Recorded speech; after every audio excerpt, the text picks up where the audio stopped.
All right. We are live. Welcome back to another episode of Tuesday Night Live on the 10 Horse Money YouTube fishing channel. Man, it's been hard to get on here the last couple of weeks. I've been kind of flaking. I've just been a little bit lazy. And yeah, you got that taken care of. Just haven't been able to make it. Life has been really, really busy, but we are back now and we're going to talk some fishing. But before we get into the stream, I want to give a shout out to Bass Braid. This is a premium 8-strand braid, very affordable price, and fishing season is kicking into full gear right now. So it won't be long before we start throwing the top water around. I mean, a buddy of mine's already catching some on a spook. So braid and top water kind of go hand in hand. And of course, spinning rod, if you're throwing spinning rod, braid to fluoro, most of the time is the way to go. So sniping braid, bass braid, we got good quality braid. Check them out. And the price is really, really affordable too. That's one of the most impressive things. I've been throwing this stuff around for quite a while. I caught some fish on it yesterday. I started fishing a little wacky rig, and this like 15-pound sniping braid is perfect for those finesse techniques. And as always, Baitworks. Baitworks has been with us for quite a long time. We are going to be doing a Baitworks gift card giveaway. So we're going to be giving away a $25 Baitworks gift card sometime in the stream. Keep your ears peeled for that. And you can use the code THM10. We'll get you 10% off of your order. It's supposed to have a banner going across the bottom. There we go. We're back in business. So yeah, go check out Baitworks. They're out of Springfield, Missouri. If you order by 1 o'clock the day of, they ship. So 1 o'clock, they ship that day. In the area, most of our listeners are pretty close to Springfield, Missouri. So a lot of times you get the next day, sometimes two, but a lot of times it's the very next day. So check them out. They're running all kinds of specials too. You get on their discount, their bargain cove, I think it's called. They've got all kinds of stuff, like good stuff that you want at a really high discount. So that's my pitch for all the folks that are helping us along. I hope we have a good crowd. We got some people showing up. It's cool. I'm excited because it's been like a couple of weeks since I've done this. So Ethan, you're at Kentucky Lake, man. You getting ready for college derb this weekend? Yep, one-day derb on Friday. So hoping this place gets back in shape. It's been a little bit muddy, but one-day derb I think would be fun if it does get good. You're able to just burn everything to the ground in one day and see what you can catch. Yeah, there is something special about a one-day derb, versus a Toyota Series or an Open. So the water, you said the water's got some pretty good stain to it right now, or what's it looking like? Yeah, that's what earlier whenever I told you I was on here for like 3 hours today. Of course, it was a little bit windy, as always, Kentucky. And yeah, there's some stains still, but the current backed off, so I'm hoping it clears up in the next couple of days. Yeah. What kind of water temps are you seeing? 58. And it's funny that you said that you had a buddy that was catching them on a spook, because my college partner that I'm down here with, he brought his own boat down. He said he saw some blowing bait fish out of the water today. So I was like, wonder if you can throw a popper or spook around and get a topwater bite. It's only March still, but I think it'd be pretty cool. I know, man. I get antsy. It's like I went to Kincaid yesterday I didn't have a whole lot of time, but I went over there for about 4 hours, and I decided that I was gonna kind of stay shallow and skip a little wacky rig around. Just maybe not the best thing to be doing. I knew I could probably catch them on a chatterbait or a lipless or something, but I'm wanting to kind of push some techniques, stuff that maybe I'm a little bit, fish aren't quite as far along as what I want them to be, but I get tired of, I love fishing a jerkbait, and you can fish a jerkbait all year long, and a jig head minnow is fun too. But sometimes you want to, when that water gets up in the, high 50s or 60s, it makes me want to like break out an extra 4 or 5 rods and start slinging stuff around just to see if I can get a bite on it. I just like experimenting, Yeah, I feel you there. How was the grass looking there at Kincaid? Is there much popping up? Man, it's not that good. I was over there last year in the fall expecting to get like a punching frog type of bite. And when I went over there, I'm trying to remember when that was. I want to say it was like late October, maybe. The grass was like, it was like growing up about this high off the bottom of the lake in the shallows and kind of snotty. I don't know if they killed it or what, but sometimes the traffic on the main drag will kind of wash that stuff out. But even back in some of the areas where you thought it would be, even back in like Paul Ice and stuff, there were some patches of grass, but for the most part, it was gone. And it wasn't like the time of the year where it typically would die off. It's where it should like peak.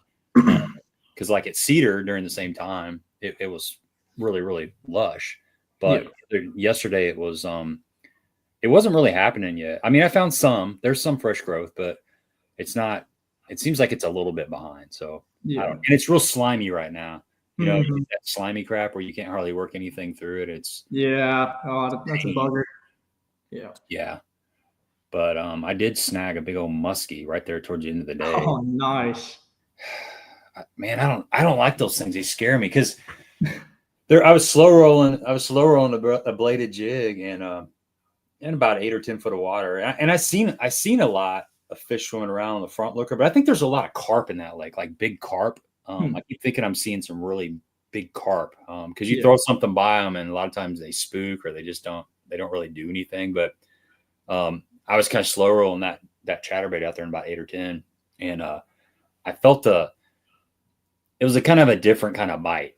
And I pulled back on it and it was just solid and heavy. And then it just kind of started going like that. And I'm like, and I had like 5 minutes before I had to put the boat on the trailer, you know? So I was it's kind of like one of those last cast type of deals. And I'm like, oh gosh, I got one of those things. And then it's, you fight it. And then when you get it up to the boat, you're like, this is the part I don't like. This is the part where things can go wrong because you're looking and it's got this big old head.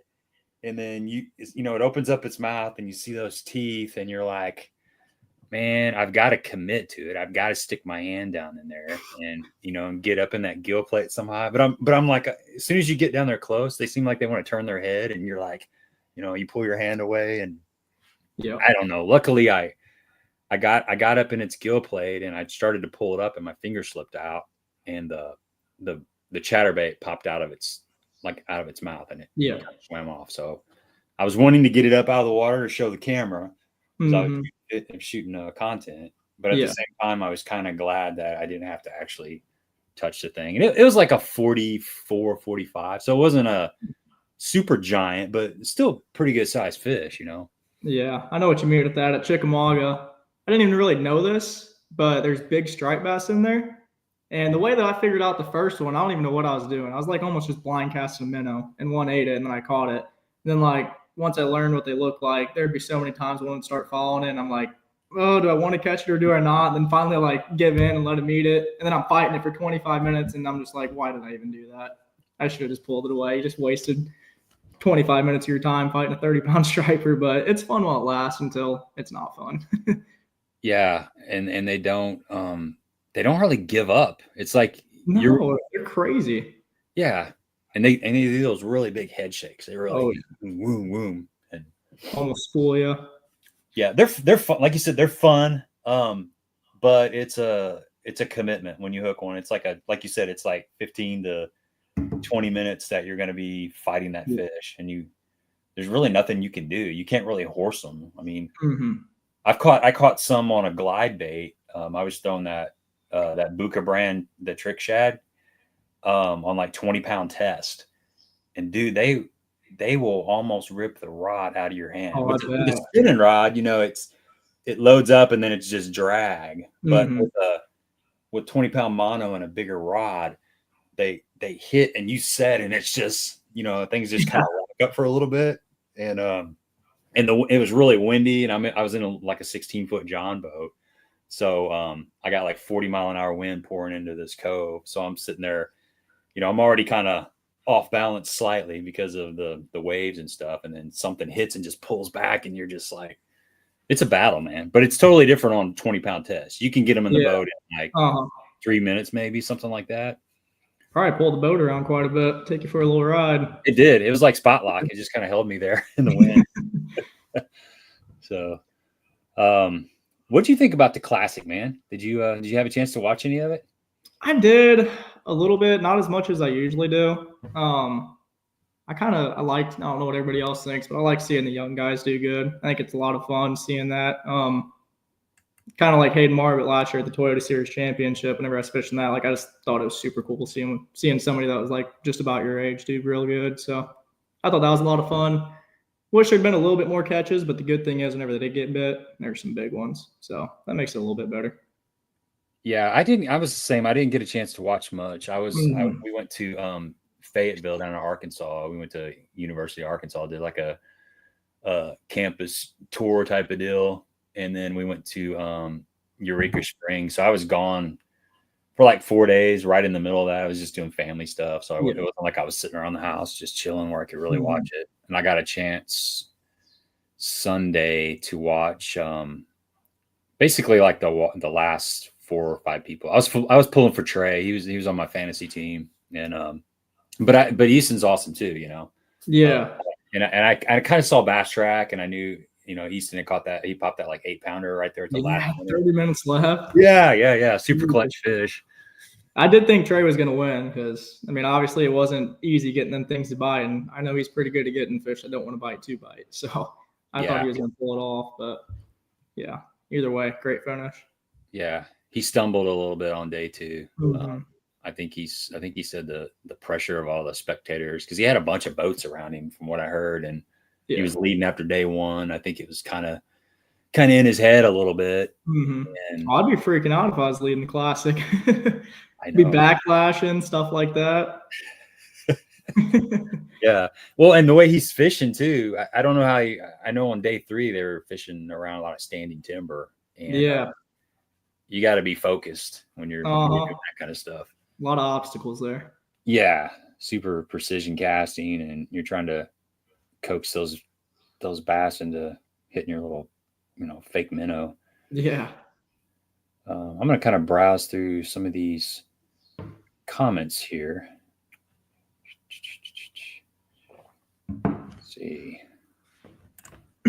Yeah, Doug says, after watching the classic, I'm just like Randy B. Need more practice with my live scope. Man, we all need more practice with the old front looker.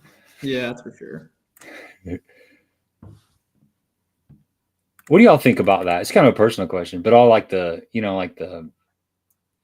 live scope hating type of stuff. How do you guys like in college? Because it's your generation's kind of, you know, known for being very efficient with that, and you guys utilize that a lot. And then there's like the haters and all that. And what's like amongst you and all your fellow, you know, fishermen and fisherwomen, how do you guys think about all that stuff? Yeah, I mean, we make a lot of jokes about it. I don't want to offend anybody, but I get I think it's kind of funny. I mean, we love it. I don't want to say the old guys, but certain people hate it.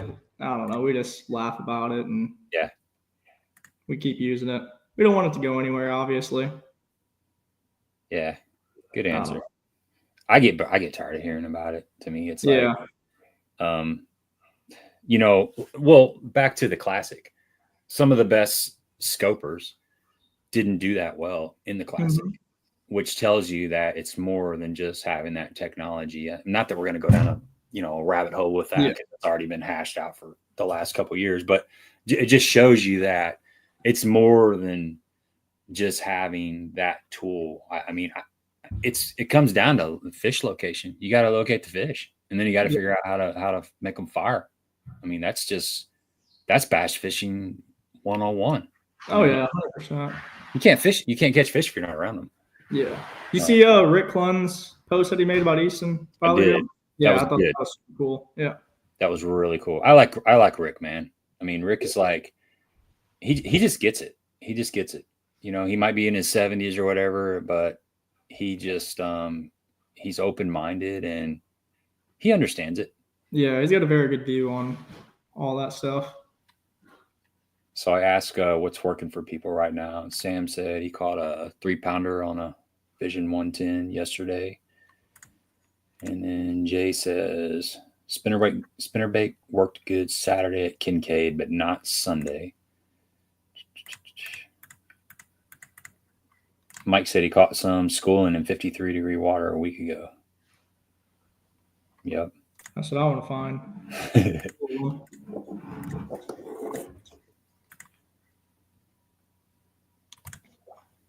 Yeah, Brian says a new era in bass fishing. It doesn't mean it's a bad thing. Change is hard for people.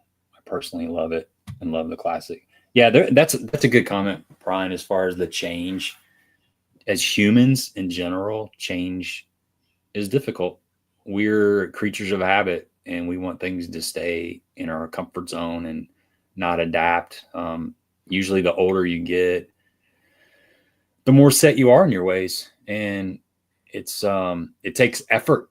I mean, it takes effort to do anything that is going to get you to the next level in life, whether it be, working out and getting in shape, whether it be changing your diet, whether it be fishing, whatever it is, you name it. Change is hard because it requires effort to keep up with it. And some people are just set in their ways. I just don't, thing that bugs me about all this is the haters. I just don't understand it. It's, there's a lot of people that don't even have certain technologies, and they talk about it without really utilizing it or giving it a whirl, so to speak. And to me, that's just silly to talk about. Not even just forward-facing Sonar. I'm just talking about in general, just talking about things that you don't really know about, acting like you already have an opinion based off of what maybe some other people are saying, or you're trying to get on some bandwagon or some movement, and you haven't actually dove into whatever it is you're talking about first. I mean, I think the person that is the most credible about any topic is somebody that has experienced that topic and has lived whatever that is that they're talking about. Then when somebody's talking from experience, then I'll listen, then it makes sense. But that's human nature, man. That's just the way we are. Yeah, for sure. Darius has said he's caught him on topwater in February, Kentucky Lake. Darius lives down there in Kentucky Lake. I'm off to tie me a spook on for this week. You might, man. That might be the deal. You might sneak out one of those bars and crack 25 pounds. And be crazy. Yeah. And then put it away and just have a little jig head minnow on the deck. Yeah. Caught him on a minnow. That's what not to tell on Jake Lawrence, but I fished with him in a BFL like 2 years ago. And at that time I didn't know him. A couple buddies of mine. So I fished as a co-angler in the BFLs, but a couple of buddies of mine said, "You drew Jake?" And I'm like, "Yeah." He goes, "Dude, he's a hammer down here." And I'm like, "Oh yeah."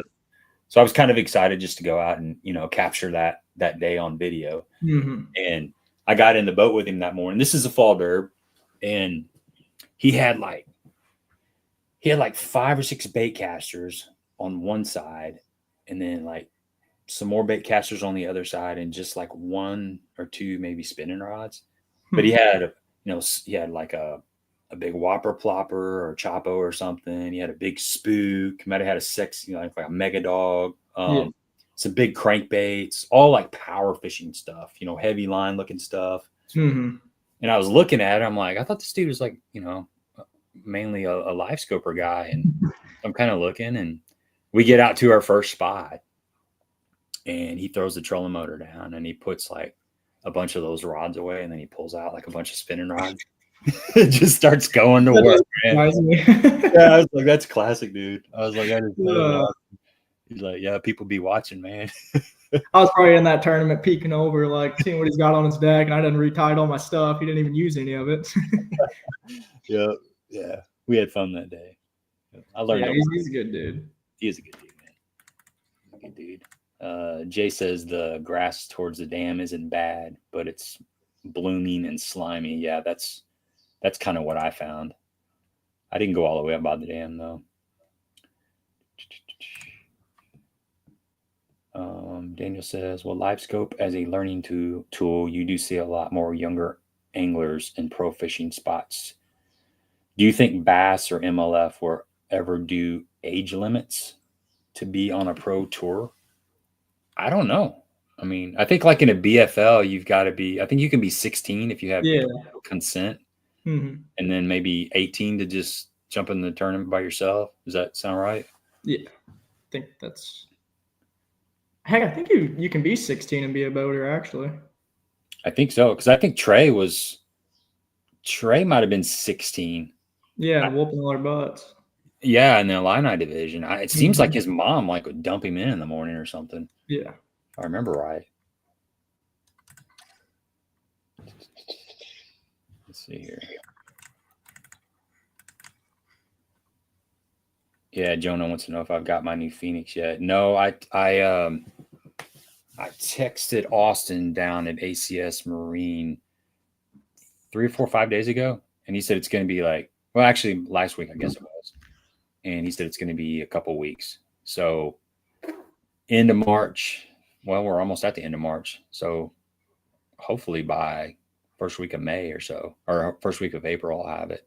And then I got to go down there. I bought all my graph mounts from Precision Sonar, so I got to go down there and pick up their stuff, my graph mounts, and then take them down to ACS when my boat comes in, drop it all off, and then I figure it'll take them probably like a week to rig it up, Yeah. And then I'll just make another trip down there, and hopefully I will take it from the dealership and get to go out on the lake and play with it for a little bit. But I'm excited. Yeah. You got to jump to the front of the boat for the BFLs and stuff? I probably will next year. I'm thinking about it. Yeah, I need to, man. I need to just go out there and just the whole thing that's kind of holding me back is just being able to practice for, at least a day, preferably like 2 days before, a tournament, because Kentucky Lake's kind of tricky. I mean, even riding around and watching how people attack it, those fish kind of move around. Oh yeah, they do. Yeah, I feel like if I'm going to pay my entry fee, I need to have at least 2 days to go down there and give myself a fair chance. Yeah. But yeah, I think so. It's time, man. It's time to jump in there. At least if I'm going to suck, I'm going to suck because it's my fault. So Curtis.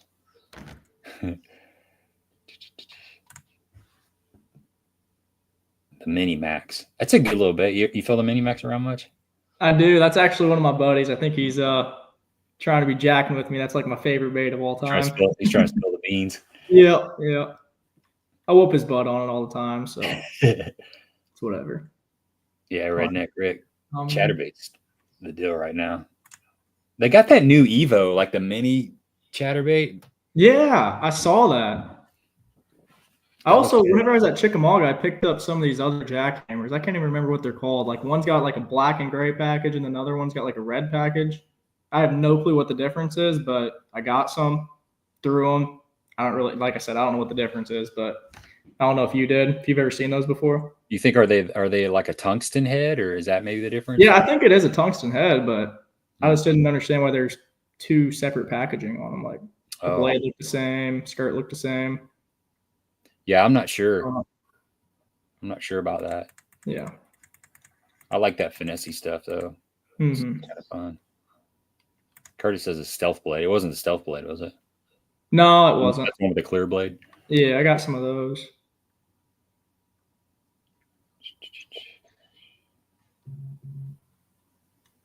Yeah, I'm keeping that.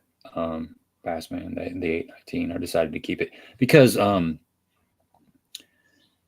a $50,000 boat basically. They would only give me $35,000 towards an upgrade. And I'd be leaving $15,000 on the table for that. So I'm just gonna pimp it out. I'm gonna put what I need on it, and I'll be good. That boat still, it's got a 200 on it, but that boat still runs like 71 or so. I've talked to several people that have it. Yeah, tournament loads like 68, 69, but just single 71. I mean, that's plenty fast. Oh yeah, heck, my Ranger, I get about 68 out of it, and that's about it. That's all you need. There's your number one fan. Yeah, Harmon. All right, well, let's dive into some tournament talk, man. Yeah. So first of all, man, congratulations on your accomplishments. You've been killing it, dude. I appreciate it. Been having a lot of fun. Yeah. So let's start with the Kentucky Lake, the Opens. And yeah. Talk about like going into the tournament, practice and stuff. What are you looking for on day one of practice? And then did you find it or did you make adjustments, or how did it all go down? So my practice was terrible. Like, I mean, obviously I got some other buddies that were in the tournament, and I mean, we were all struggling. I didn't know what was going on because the year before the Toyota was about the same time of the year. And going into that, I had like 9 different schools. I thought I was just going to be killing it and I'd be good. So I was expecting the same thing for the Open. I'd be able to find a bunch of schools of smallmouth and just destroy them and catch big bags at ease. But that was not the case. It was muddier. So I don't know if that's what hurt it. Water was still at Winter Pool. And I pretty much had to catch all my fish off structure for the first day, which the good thing about this place is I've got a lot of history on it. Shouldn't say a lot, but a couple of years where I've had some good tournaments. So I just ran a bunch of stuff that I know, and it worked out in the tournament. The first day, pretty much caught them all off structure. Second day, same thing. Third day, I actually had a school. I don't know if anybody watched the Bass Live, but I just pulled up on one of my spots, and I don't know why, for whatever rhyme or reason, it was just meant to be. There's like 20 of them sitting up on there, and ended up catching a good bag. So I can't remember if they were pulling a lot of current at that time, or was that a little bit later? Because there was a stretch there where they were pulling a lot. Yeah, no. So like, I think it was a week or two before they were pulling like, I want to say like almost 300,000. Like I've never seen it that high. It's insane. They were pulling a bunch, but they backed it off. I'm gonna say it's probably around 100 for the Open. Okay, well that's still pulling, you know. Yeah, that's a bunch for sure. I like it at about 60 to 80. Mm-hmm. It's my preferred current. Yeah. So when you got to the lake and you got out there, are you a person that goes and checks a lot of your waypoints from the past, or are you trying to find, you know, like what's going on right then, or a kind of a mix of both?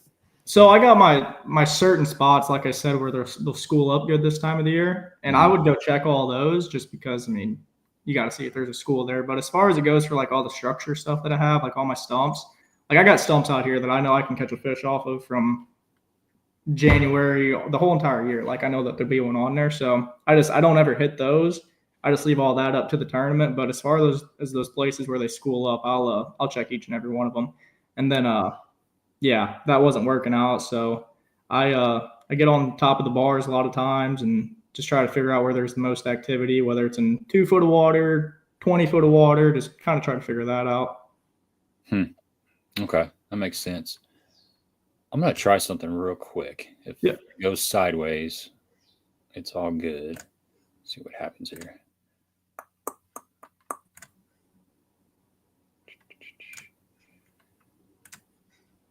Yeah, there we go. That's what I was looking for. Yeah, I just had these every once in a while, like StreamYard update and do something weird, and they had some demo scene over here on the side. So I guess before we went live, I clicked on it and I didn't realize that we were still on it, and so I had to delete that out. And now we got, you know, the people on here that support the show, yeah, on the background. Perfect. So cool. So yeah, tough practice, right? Were you like, was it in your head? Or like, oh, this? Oh yeah, I was a bit spun out. Like, I mean, I didn't know what to think. Like, I was telling everybody, I don't know if I can catch a limit, but I don't know. I mean, honestly, if it wasn't for me having, you know, previous stuff on this lake from fishing plenty of other tournaments, I probably wouldn't have done that well. But, you know, it just takes getting in the tournament and running one of those places that you haven't hit all practice and something you have confidence in, and then you get that bite and that starts the day off super well, which is exactly what happened for me. So, kind of started the tournament off good with a big one. I think I had like a 5-pounder, my first fish of the morning on the first day. So that kind of set the tone for me. Yeah.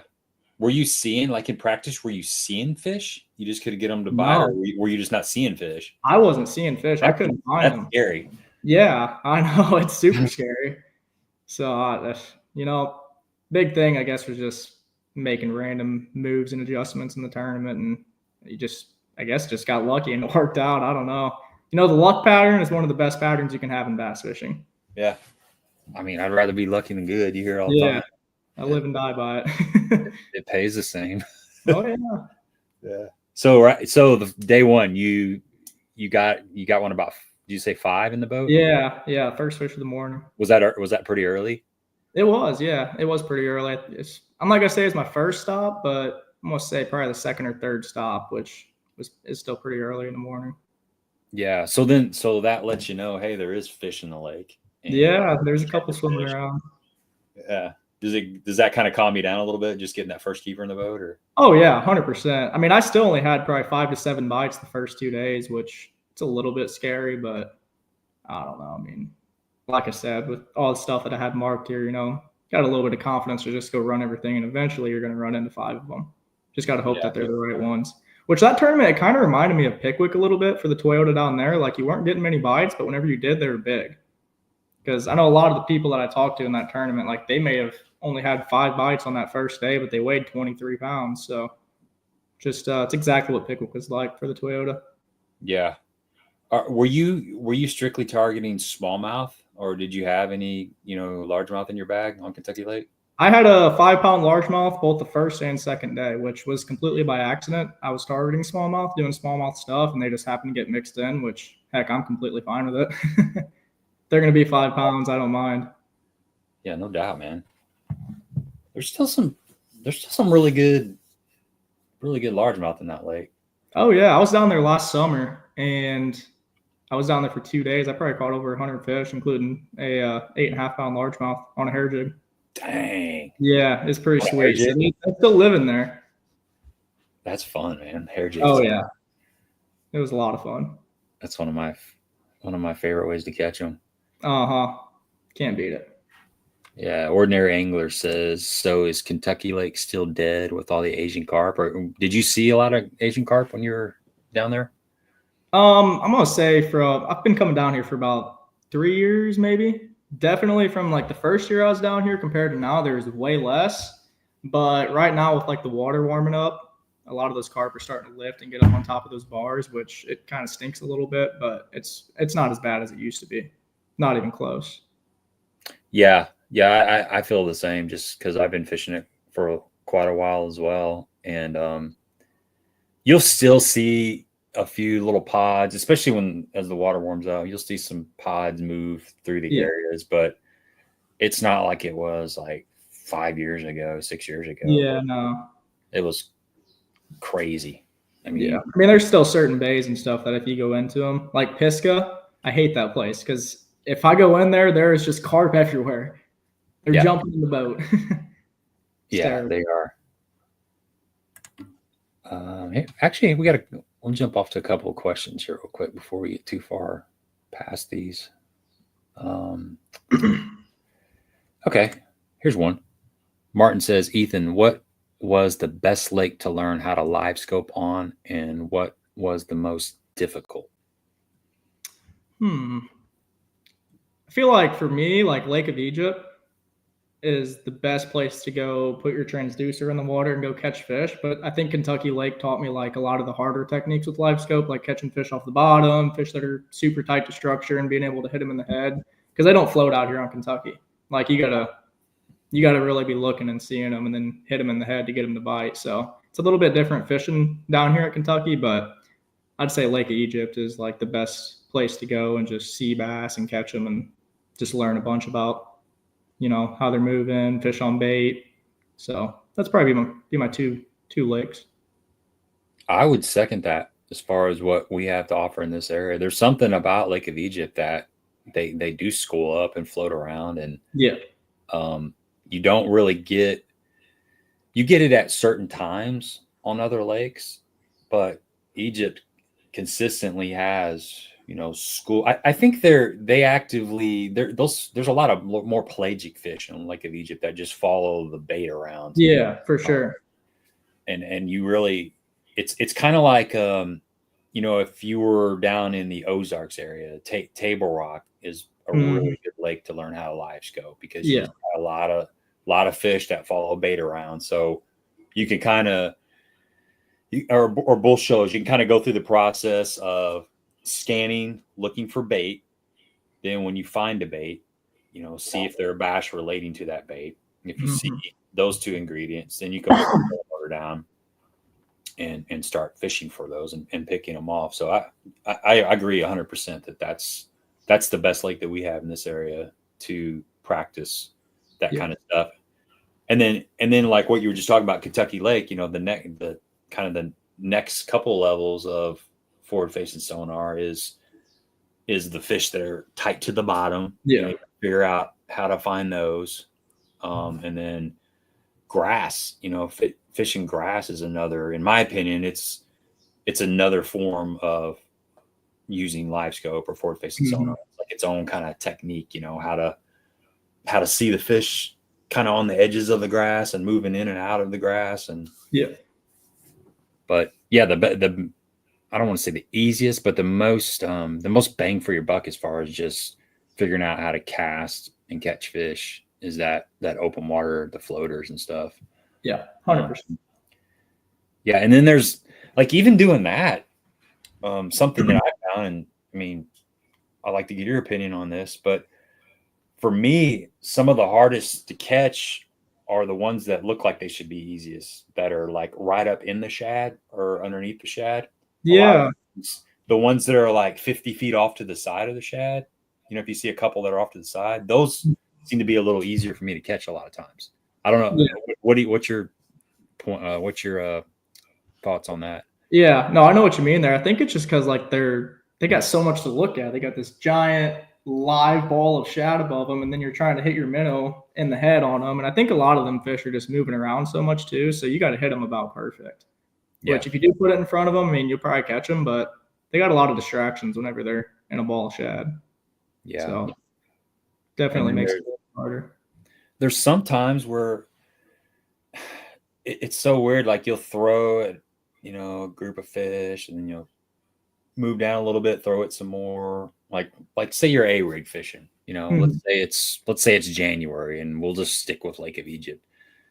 And you're just throwing at fish and they're not really paying attention. And then all of a sudden you see one that's sit down there about 10 foot deep over 30 foot of water, just all by himself. And you're throwing A-rig and he'll just come flying over there and smash it. Yeah. It's like, so, you know, each fish has its kind of its own personality. Yeah. It's super weird. Fish are. Yeah. And I think something that I'm still working on is, kind of moving through areas a little bit faster. If you're fishing for floaters, I mean, obviously if you're fishing like stumps or brush piles, it's different. But if you're just fishing kind of an open water basin, like the mouth of a creek or a cove or something, and you're just kind of cruising around, is not spending a whole lot of time on each fish, just kind of look for the next fish. If you kind of do that, it seems like, you know, you'll find that fish that's super aggressive and just comes up and smacks that bait, instead of, I mean, obviously, if you see like a 5 or 6 pounder, you might spend a little bit more time on him. Yeah, you're just like out fun fishing. I think it's better to just kind of just keep moving around and casting and stuff. One cast, don't bite, keep moving, find a fresh one. Yeah. Is that kind of your rule of thumb? Like how long do you typically spend on a fish, or how do you? Yeah, I mean, if I make a cast at it, the moment I get a reaction from him, if he doesn't bite, I'm usually going to the next one. Unless, like you said, it's a big one, then I'll spend some time on it. But yeah, besides that, I'm moving pretty quick. I actually had something at Chickamauga whenever I was down there for the Toyota series. I don't think I've ever had this happen to me. I had one as a 5 pounder. It followed me all the way to the trolling motor and then spooked and turned around and went the other way. I pick up my glide bait while he like is swimming the other way. I throw it out there. As soon as he sees it, he freaking lights it up and I get him in the boat. Like usually once they get to your boat and they know you're there, they ain't biting. So this guy was just super aggressive, I guess. That's crazy. Yeah. Made me think a little bit like, how many times did I not make that one more cast and I could have had that fish in the boat? Do you find like a distance that you typically have to stay away from the fish? I don't. I'll be honest with you. I catch a lot of my fish like 30 foot away from the trolling motor, maybe even closer than that, especially at Kentucky because a lot of them are on the bottom. Like you got to be pretty close to like see them real good, like 10, 20, 30. That's where I'm getting a lot of my bites at. I like that close quarter scoping. Yeah. Mm-hmm. Yeah, that's interesting. It just depends on the lake and the day. Yeah. Pressure's probably a big part of that. Yeah, right. You have to stay, you're 90 feet out, but. Yeah, Kyle, I'm going to try to work on that video. I'm going to try to get that out Friday. I haven't even started on it. I got a pretty cool spinnerbait video coming out tomorrow. I got it all uploaded and stuff. I just got to do the thumbnail and stuff. So it should be live tomorrow evening, and then I'll work on that BFL video, and then I got a glide bait striper video that I'm working on. So I'm excited for that. Yeah, that was fun, man. I can't wait to go do that again. That was a blast. Let's bring in JB. He just showed up. He's in the queue. Oh, he said 1 minute. We'll keep rolling. bring him in a second here. There was another question somewhere.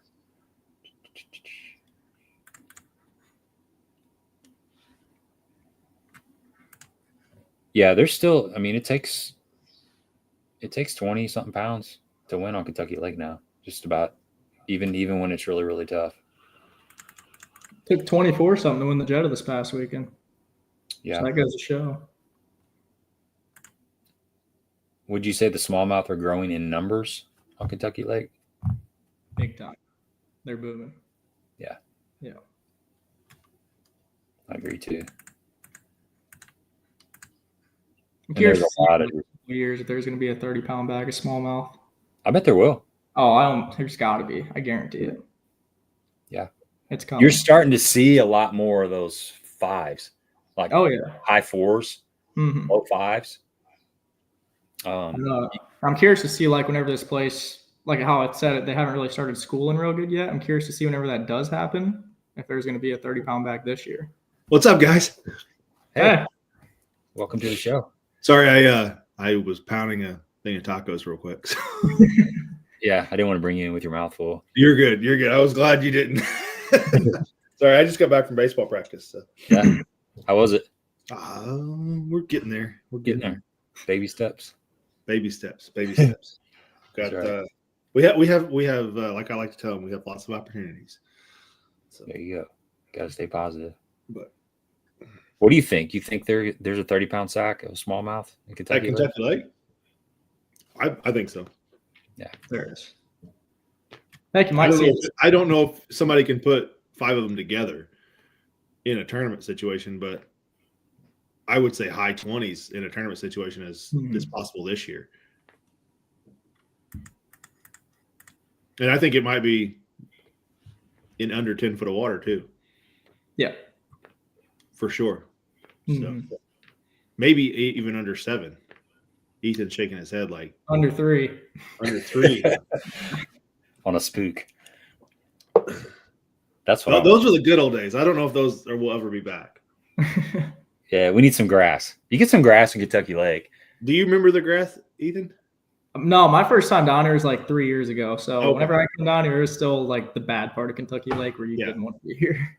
So what was that, like 14? Yeah, 14, That was 15. the tail end of the greatness. It seems like all the way up to about 19, maybe 2019 or so. There was still, like, you get down there by Ken Lake. Wasn't it Ken Lake and everything, like that north section right above Ken Lake where all that grass was growing all the way out to the river channel? Or am I thinking down to Paris? That was the Blood River was like the. Yeah. I mean, you had like 100-yard mats growing out. It was insane. I mean, that's crazy. Yeah. I remember hearing stories down like by Big Sandy, like whenever that would come into the river, like it used to be just a bunch of grass mats and you could throw out there and just catch them on a frog all day long. Which I don't know how long ago that was, but I can only imagine, like, with the smallmouth and, like, you know, how many largemouth are back in this place. If you put some grass out here, I mean, it's got to be incredible. Well, that's was the missing link. Was it Tom O'Brien? Yeah. Like back-to-back 10s, largemouth in a tournament? Yeah. Holy. Yeah. Now, obviously, that was, like, perfect scenario for everything, but that fall super tournament down there, I was fishing with Jackson Riley. I think he's fishing the Toyota Series this year. And we went through spooks for days down there. And it's like I've never seen it before. And I only had 2 fish in the boat that day. But I watched like a 6.5-pound smallmouth annihilate his spook about a dozen times before it finally got hooked. 3 foot from the boat. That's crazy. I mean, it was like every chuck, he was like just mauling it, and he finally ate it with like 6 foot of line out. It was awesome. Yeah. At that point, I had set my rod down. I got in the bottom of the boat. I had the net. I'm like, this is going to happen. We just got to get it in the boat. The only fortunate part is we were in 3 foot of water, and he had nowhere to go. Yeah. I'd love to see like that again. Yeah. The grass is the equalizer, though. Like, I think that's going to produce bigger fish, right? that eliminates a lot of the scoping of people just absolutely obliterating an area.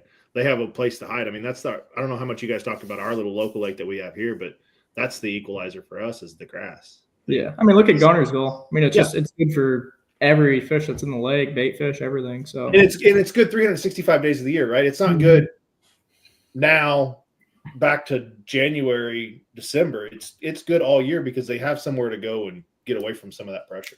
Yeah. Yeah. Do you have Garmin or Lowrance, Ethan? I got Lowrance. Okay. So have you always had Lowrance, or have you had the Garmin before? I've had Lowrance. That's what I started with. I haven't changed. I've been in plenty of other boats with Garmin though. I mean, I'm not gonna say I dislike Garmin or Humminbird or any of that. I just think like it's what you get used to. I mean, I've used it for so long, like my eyes just work with Lowrance. So has the new update fixed the delay on the Lowrances? I couldn't even tell you the last time I updated mine, so I don't know. Fair enough. I just saw a new update come out for the Lowrances and the Active Target too. I didn't know if that there's a noticeable delay. We've got a buddy that has Active Target. I heard it fixed AT1 a lot. Yeah, my buddy's here with me. He uses Lowrance and he's like up to date on I all just that updated stuff. all my stuff. He said he just updated it and it's like looks good. Pretty good. Yeah. I heard it fixed a lot more issues with AT1 than AT2. Gotcha. Okay. Cool. Okay. Yeah, because that's the like JB and I, we both have Garmin, and I've been in the boat with Active Target a lot of times, and there is a little bit of delay that is probably the hardest thing for someone that has live scope to get used to when they go to Active Target is just that little slight delay. But like you just said, you get used to whatever. Yeah, like that's something I wouldn't even notice just because I guess I'm just used to it. So yeah, it's the going the other way. Like I don't think you notice it if you're Active Target to Garmin, but when it's the other way, going from Garmin to like jerk a jerkbait and then watch it move on the screen, and then jerk a jerkbait and then watch it move on the screen. It's like the first time I experienced it was painful to watch. Yeah, but like you said, it took me about 30 minutes to like get my eyes adjusted to it. I was fine. I could still throw out fish. I could still see everything I needed to see. But it's no different than back in the day looking at side scan on Humminbird versus side scan on Lowrance. And then now with I don't even know what side view I think is what Garmin is. Yeah. Because I'm a Lowrance guy for everything but forward facing. Mm-hmm. So I just think it's waypoint management. Moving through the screens is so much cleaner on. Yeah, it is. I agree with that. It's definitely top of the line. Here's a question from Brian. He says, when you practice on a given lake, what is the balance of locating and marking to actually catching fish? Do you try and catch or just get a bite? Nowadays, I spend so much time on the trolling motor. I mean, it's different if it's like whenever we go to Gunnersville in May, it's going to be like a ledge deal. So, I mean, most of the time I'll just be marking fish that are in schools and not hitting them till the tournament. But sorry about that. A lot of times now, like especially on Kentucky too, like I'll get up on top of these bars whenever we were talking earlier about how tight these fish sit to the bottom. So those fish you ain't going to see on side scan. So if you spend your time on the trolling motor and just putting it on 10 and looking around, like you can mark brush piles and stuff like that as well. But I think it makes you a lot more effective. You catch a lot more of those fish that other people are just driving over on their big motor, just looking. So, yeah, I mean, I'll catch fish. I'll get them to follow. And if I think they're big, I'll reel it away from them. And then I'll drop a waypoint like that. But, yeah, that's pretty much my routine. Sorry, I'm getting phone calls here. I'm going to turn my ringer off. Distract me a little bit. Yeah, because, I mean, I think the less times a fish sees a bait, even if you're not hooking them, probably the better off you are. Just keep them unpressured as long as possible.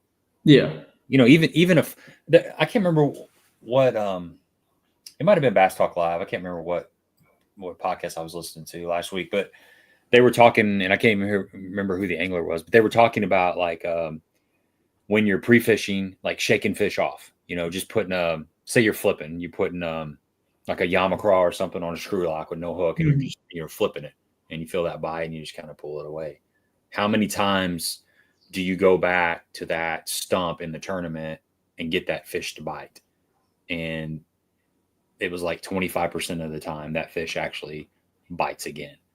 So, you know, if you hook that fish, it's 0% of the time, most likely, you know. But I also think that, you know, maybe if that fish didn't grab your bait, didn't feel your boat presence that close, that there's a 75% chance that that fish bites if you go through there in the tournament and flip it next to that log. So I in my opinion, I think, you know, once that fish has got some sort, even though you're not hooking that fish, you're still pulling it. There's still something negative that happened. You know, that fish is still experiencing something kind of strange. Yeah. And maybe the same can be said if, you know, you're casting to a fish with a glide bait or a whatever your cricket of choice is, and the fish comes after it and you pull it away, you don't hook it. That was like something weird that maybe happened. You know, the fish has never seen a minnow swim like 25 miles an hour. You know, I'm probably giving them too much credit. You know, we always try to make animals think like us, but you could say possibly, hypothetically, that there was some kind of strange reaction that happened. Maybe that fish got a little bit of a, you know, strange feeling out of it. So it might be a little bit on edge for the next couple of days and maybe less susceptible to bite your minnow. I don't know. Yeah, I know what you mean there. Yeah. Probably not. It's either Who going to. Some bass are smart, some bass aren't. Probably, I don't know. We can make a million different theories here. Yeah, you say that, like, I don't know what I was listening to or who I was listening to on that, but it was, you go to a farm pond and feed catfish every single day, and you drive your tractor down there and you feed them catfish every single day at 2:00. And you drive your tractor, you do that for a month, and you drive your tractor down there at 2:00 without any food. You think those catfish come up to the top? Oh yeah. Every single time, right? Mm-hmm. We condition bass every single day that we're on the water. Like, I think I don't think we give them enough credit sometimes for the conditioning that we do. Now, why they eat a plum worm on Kentucky Lake every summer, I don't know, but that's the myth that eludes me. But well, do you think catfish are dumber than bass? I don't know. I caught 2 of them back to back on a damn jerkbait this weekend. So live scope both of them. Watched them come up out of a tree and smoke. I mean, from a mile away and smoke. That's one of the things I learned about catfish. I had no idea that they're chasing those balls of shad around just like your game fish out there. Yep. And they're fast too. I thought I was on something too. Mark wants to know, what rod are you using for your jig head minnows? He's needing a new setup. So I use the Cash and forward-facing Sonar rod. They got 2 different models. One's a 7.4, one's a 7.5. I prefer the 7.5. It's a little bit lighter. So I like a rod that's long. I can, you know, get a lot of whip out of it. It's a lot easier to move that tip. So I definitely check it out. I like it a lot. I mean, I use it for everything from an 1/8 ounce all the way up to a 1/4 ounce. So it's my best all-around rod. How important is that with a rod? Like a really limber tip with a jig head minnow setup. So if a person was just to have, let's just say a 7-foot medium spinning rod, is that good enough to impart the proper action on that bait, or do you need something a little bit longer and a little bit softer? How important do you think that is? See, I don't really know, because there's so many different opinions. A lot of people like a shorter rod that's a little bit more stiff, and other people like a longer one that's, a lot whippier.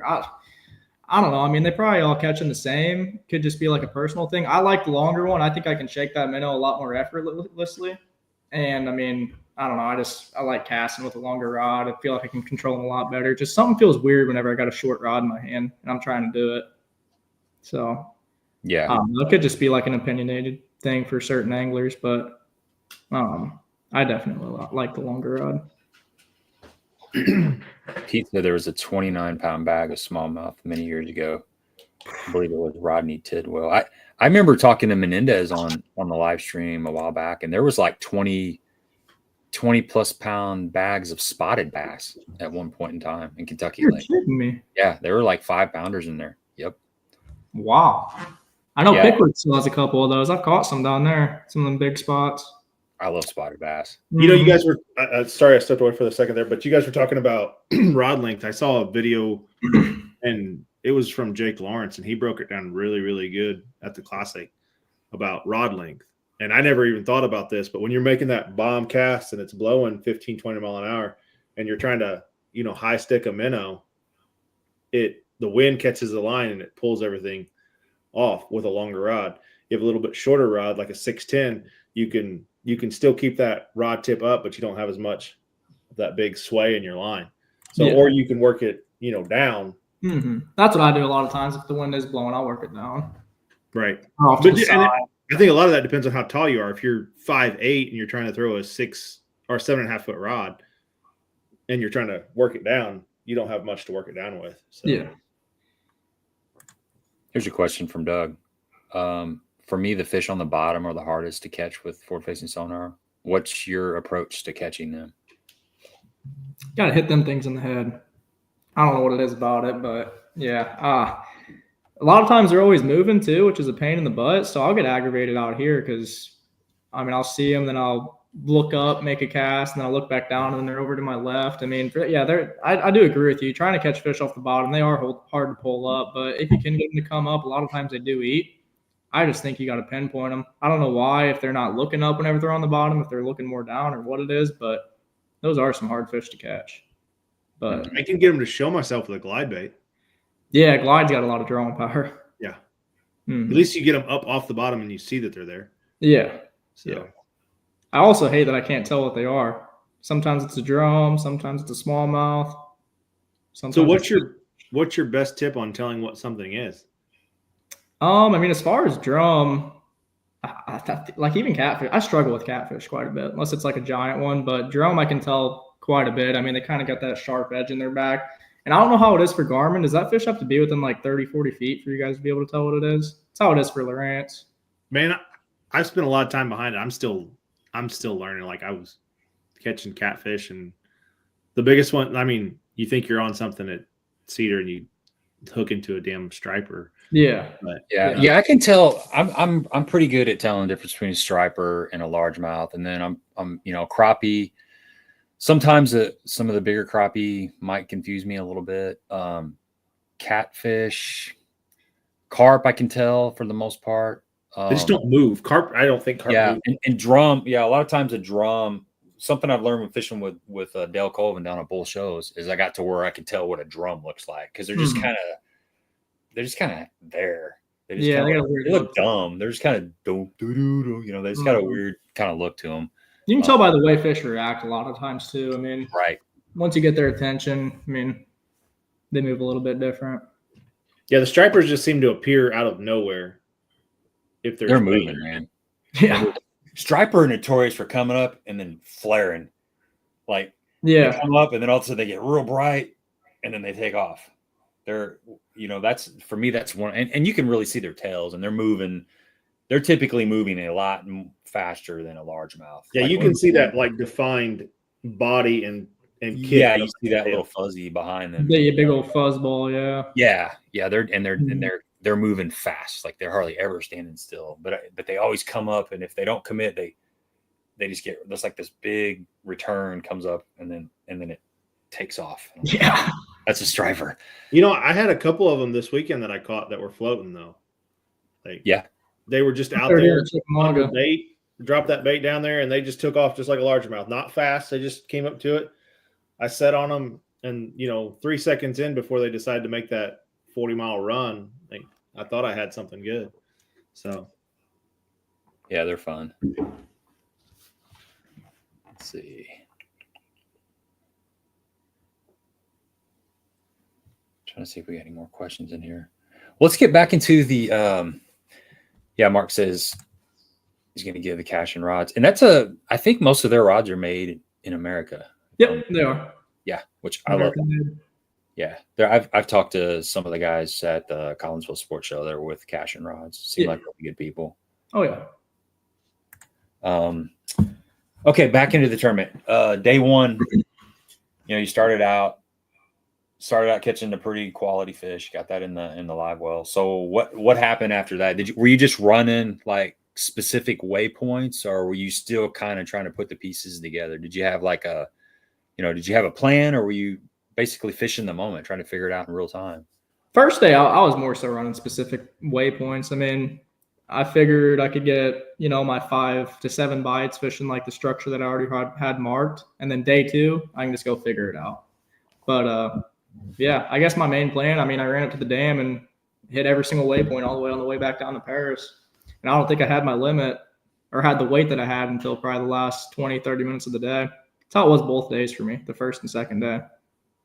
Did you lose any fish that you thought would have helped? No, thank the Lord I fished clean that entire week because I could not afford losing one. Not at all. Yeah. Heck, the second day I made a stop like right outside of the takeoff. Like I didn't have much time till I had to go back in, and I ended up catching a 5-pound largemouth on one stump. There's 2 stumps on this whole bar. First stump was a 5-pound largemouth. I go up to the next one, catch a 5-pound smallmouth, and then I had to go in. Wow. Yeah, so that was 2 calls I made in the last 10, 15 minutes. It's crazy. See, that's why you got to keep your head in the game the whole time. Yeah. Oh, yeah. Especially in Kentucky, like I've learned. So Lane here, he was my partner last year for the college bass tournament. And the second day we were struggling. And this lake, you can pull up on the right spot at the right time or the right stretch, and you can get right in a hurry. We went to 0 to 20 pounds in the snap of a finger right before we had to go in. So, yeah, you definitely got to keep your head in it, especially on this lake.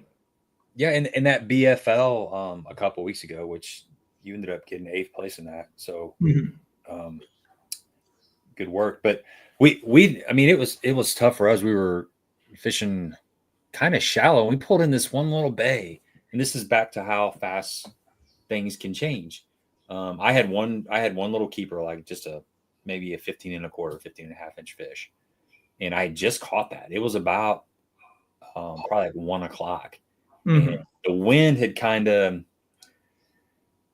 kept us off the main river, it was gassing out there. Yeah. So we'd fished basically this whole bay for the most part. And I finally caught one fish. It was about, like I said, like 1 o'clock or something. And then, my boater was like, well, what do you want to do? And I'm like, well, let's just run down the next one, so we pull out and we work our way down there. And then the next one is all sandy. It just didn't look right. I was like, let's go to the next one. So we went to the next one. We pulled in, and the wind's kind of gassing in there a little bit. And we started to go over to the right, and it looks kind of the same. And I pointed over on the north side of the bay, and I'm like, look, see that little rock? There's a little rocky section that looks different from anything else. It was pretty flat for the most part back there. But I was like, let's go over there and try that. So we go over there, and it was a really flat bank. We're a cast and a half off the bank, and the boat's in like 4 foot of water. So, and the wind's blowing in on it. And I'm like, I don't know, man. I don't know if this doesn't really have any depth to it, but whatever. So it didn't take long, and he loads up, and I net like a 7-11. Oh my goodness. Really? Yeah.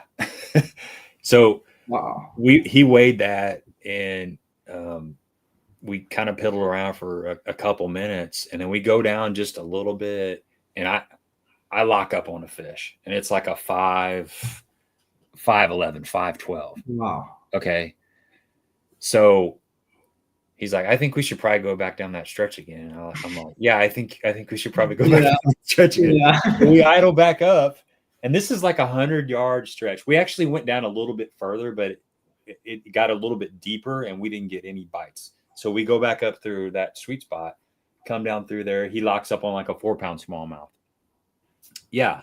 And then we go back up there again, and then he loads up on another one, fights it for a little bit, and it comes off.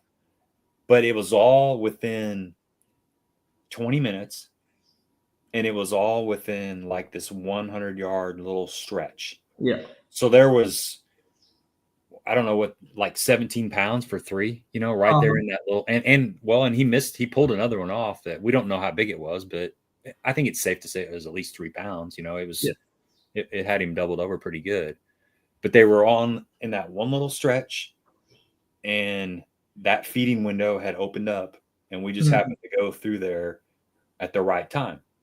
But if we would have been just kind of halfway, not focused, and not, didn't have our head in the game, we would have missed that bite window. Oh yeah. That's just like you said, back to what you were just talking about. It's so important to keep your head in the game and stay focused. Yeah, it is. That's for sure. It's exactly how it was in that college tournament. I mean, it wasn't a spot. It was a stretch of stumps, and everyone you pulled up on had a 4-pounder on it. It was just incredible. It's what you want to happen, that's for sure. Yeah. Were those shallow stumps, I'm assuming? Yeah, they were. And then on Chick, how does that fish compared to like Kentucky Lake? I think most people on here are more familiar with Kentucky Lake than they are Chick. Yeah, it's quite a bit different. See, the thing there is you got fish on bait that are floating over channel swings and stuff like that, and Kentucky, you don't really get none of that. So it's a little bit easier fishing, but I don't think that's the way to catch like great big ones out there. So the first day I kind of got dialed in on just doing that deal, and I had a decent bag, like 19 something, which is kind of crazy to say isn't very good on Chickamauga, but is what it is. I weighed that in, just catching all my fish on channel swings, on bait. And the second day I came across a little deal, which I think this is how you target your big ones down there. It's like on a lot more shallower stuff, like either fish on the bottom, or they'll still suspend, but they'll be in like 7-8 foot of water, just on like a little current wash or something like that. And that's how I ended up catching the rest of my big ones throughout the tournament. Kind of was like it was weird, because whenever I found the spot, I wouldn't move the boat. I was sitting in the same exact spot. I'd pan to the left, there'd be a big one. I'd pan to the right, there'd be a big one. I'd pan in front of the boat, there'd be a big one. And like you could go do rings around that spot, there wouldn't be any more. They just wanted to be in that exact area, which, like I said, I don't know if it's a current wash or something weird to that. I'm assuming with the current, though, to why those big ones want to be in that exact location. So I don't know. I haven't cracked the code exactly. I kind of just got lucky, I think. But yeah. So was it something you could look at on a map and say that would make sense that there was a current break there? So I thought that's how it was going to be, but I mean, I looked at the map and I ran a bunch of other stuff like that, and I couldn't. I mean, obviously, you're not going to roll up to every single one, and there's going to be 10-pounders just floating around. But I mean, there'd be 4-pounders, 3-pounders. I never could find another one that had those 7+ pound fish. But yeah, it was unique. I don't know. Makes me want to go back down there and catch another one. Yeah, it's weird how that works. There's a certain for some there might be a reason that makes sense, but then there's some other variable that you can't really pinpoint as to why. Yeah. I think I might know what made that spot a little bit special. I don't know for sure. It kind of looks like it on the map. I can't confirm this, but there might have been a spring there. I don't know for sure. Something looks weird on the map. I don't know if it is a spring or not, but that could have been what made it a little bit unique. Could you see a hole on forward facing or anything? No, if there was a spring, it was super shallow. Like it was in 1 foot of water. So I really never even went up there. But if you would like look at the map, there would be like a little hole on this point. And usually I think down there, that's what the springs look like. But it wasn't like one of those real deep ones where it goes from 5 foot down to 20 foot. Like it went from 1 foot down to 6. Yeah.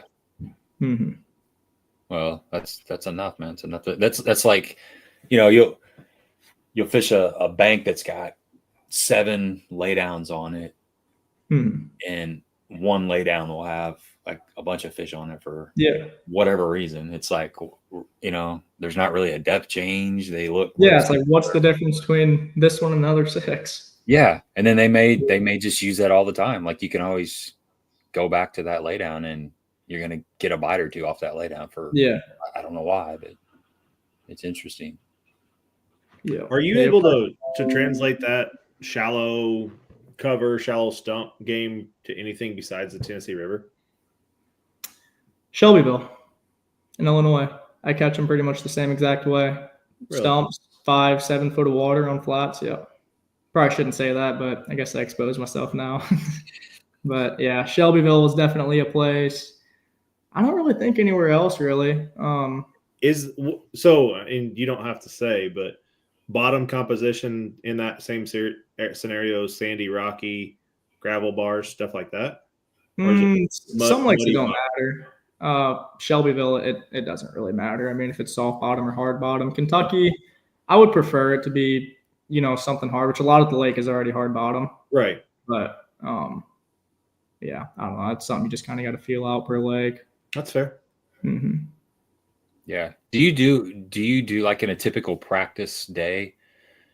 Are you spending a majority of your time idling?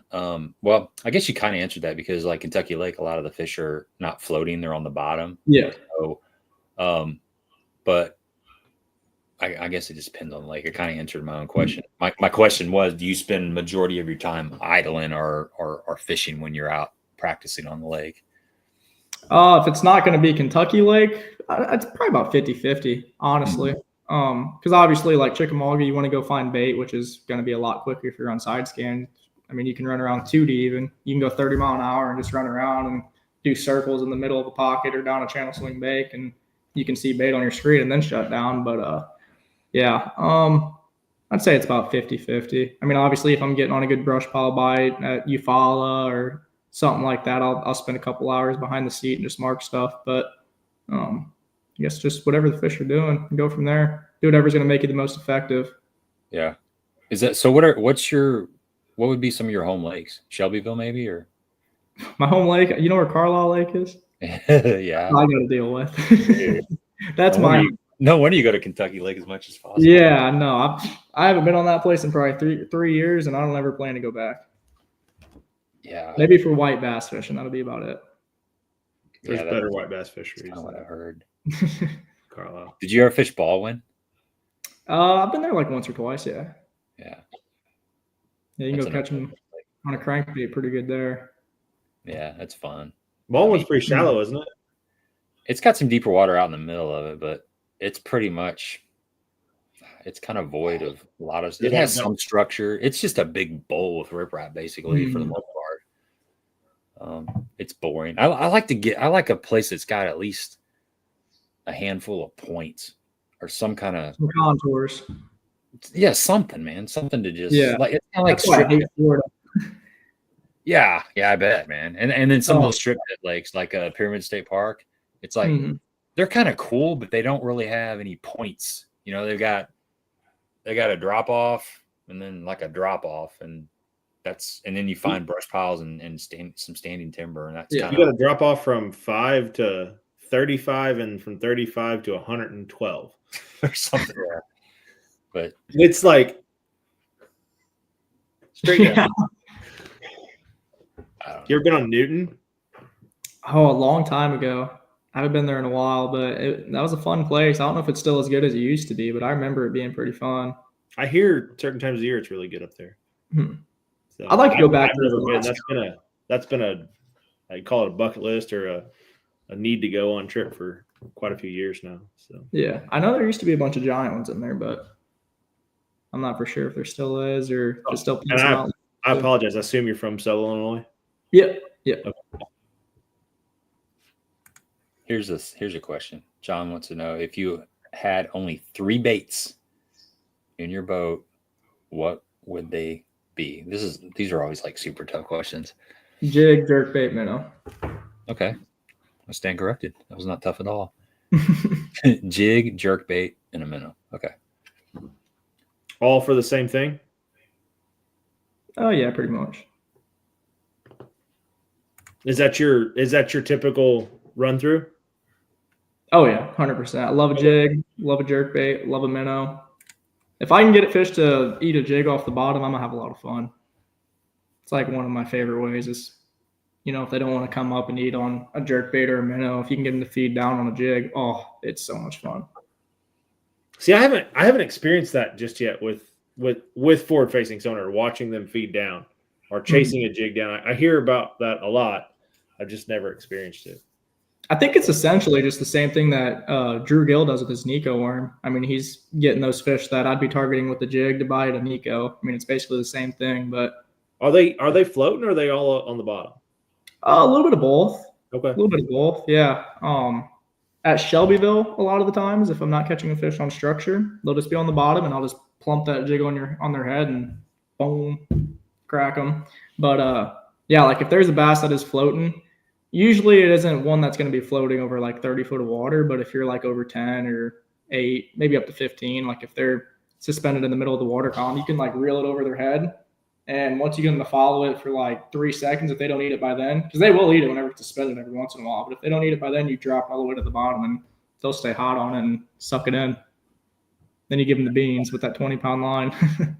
Yeah, that's right. Give them the business. Mm-hmm.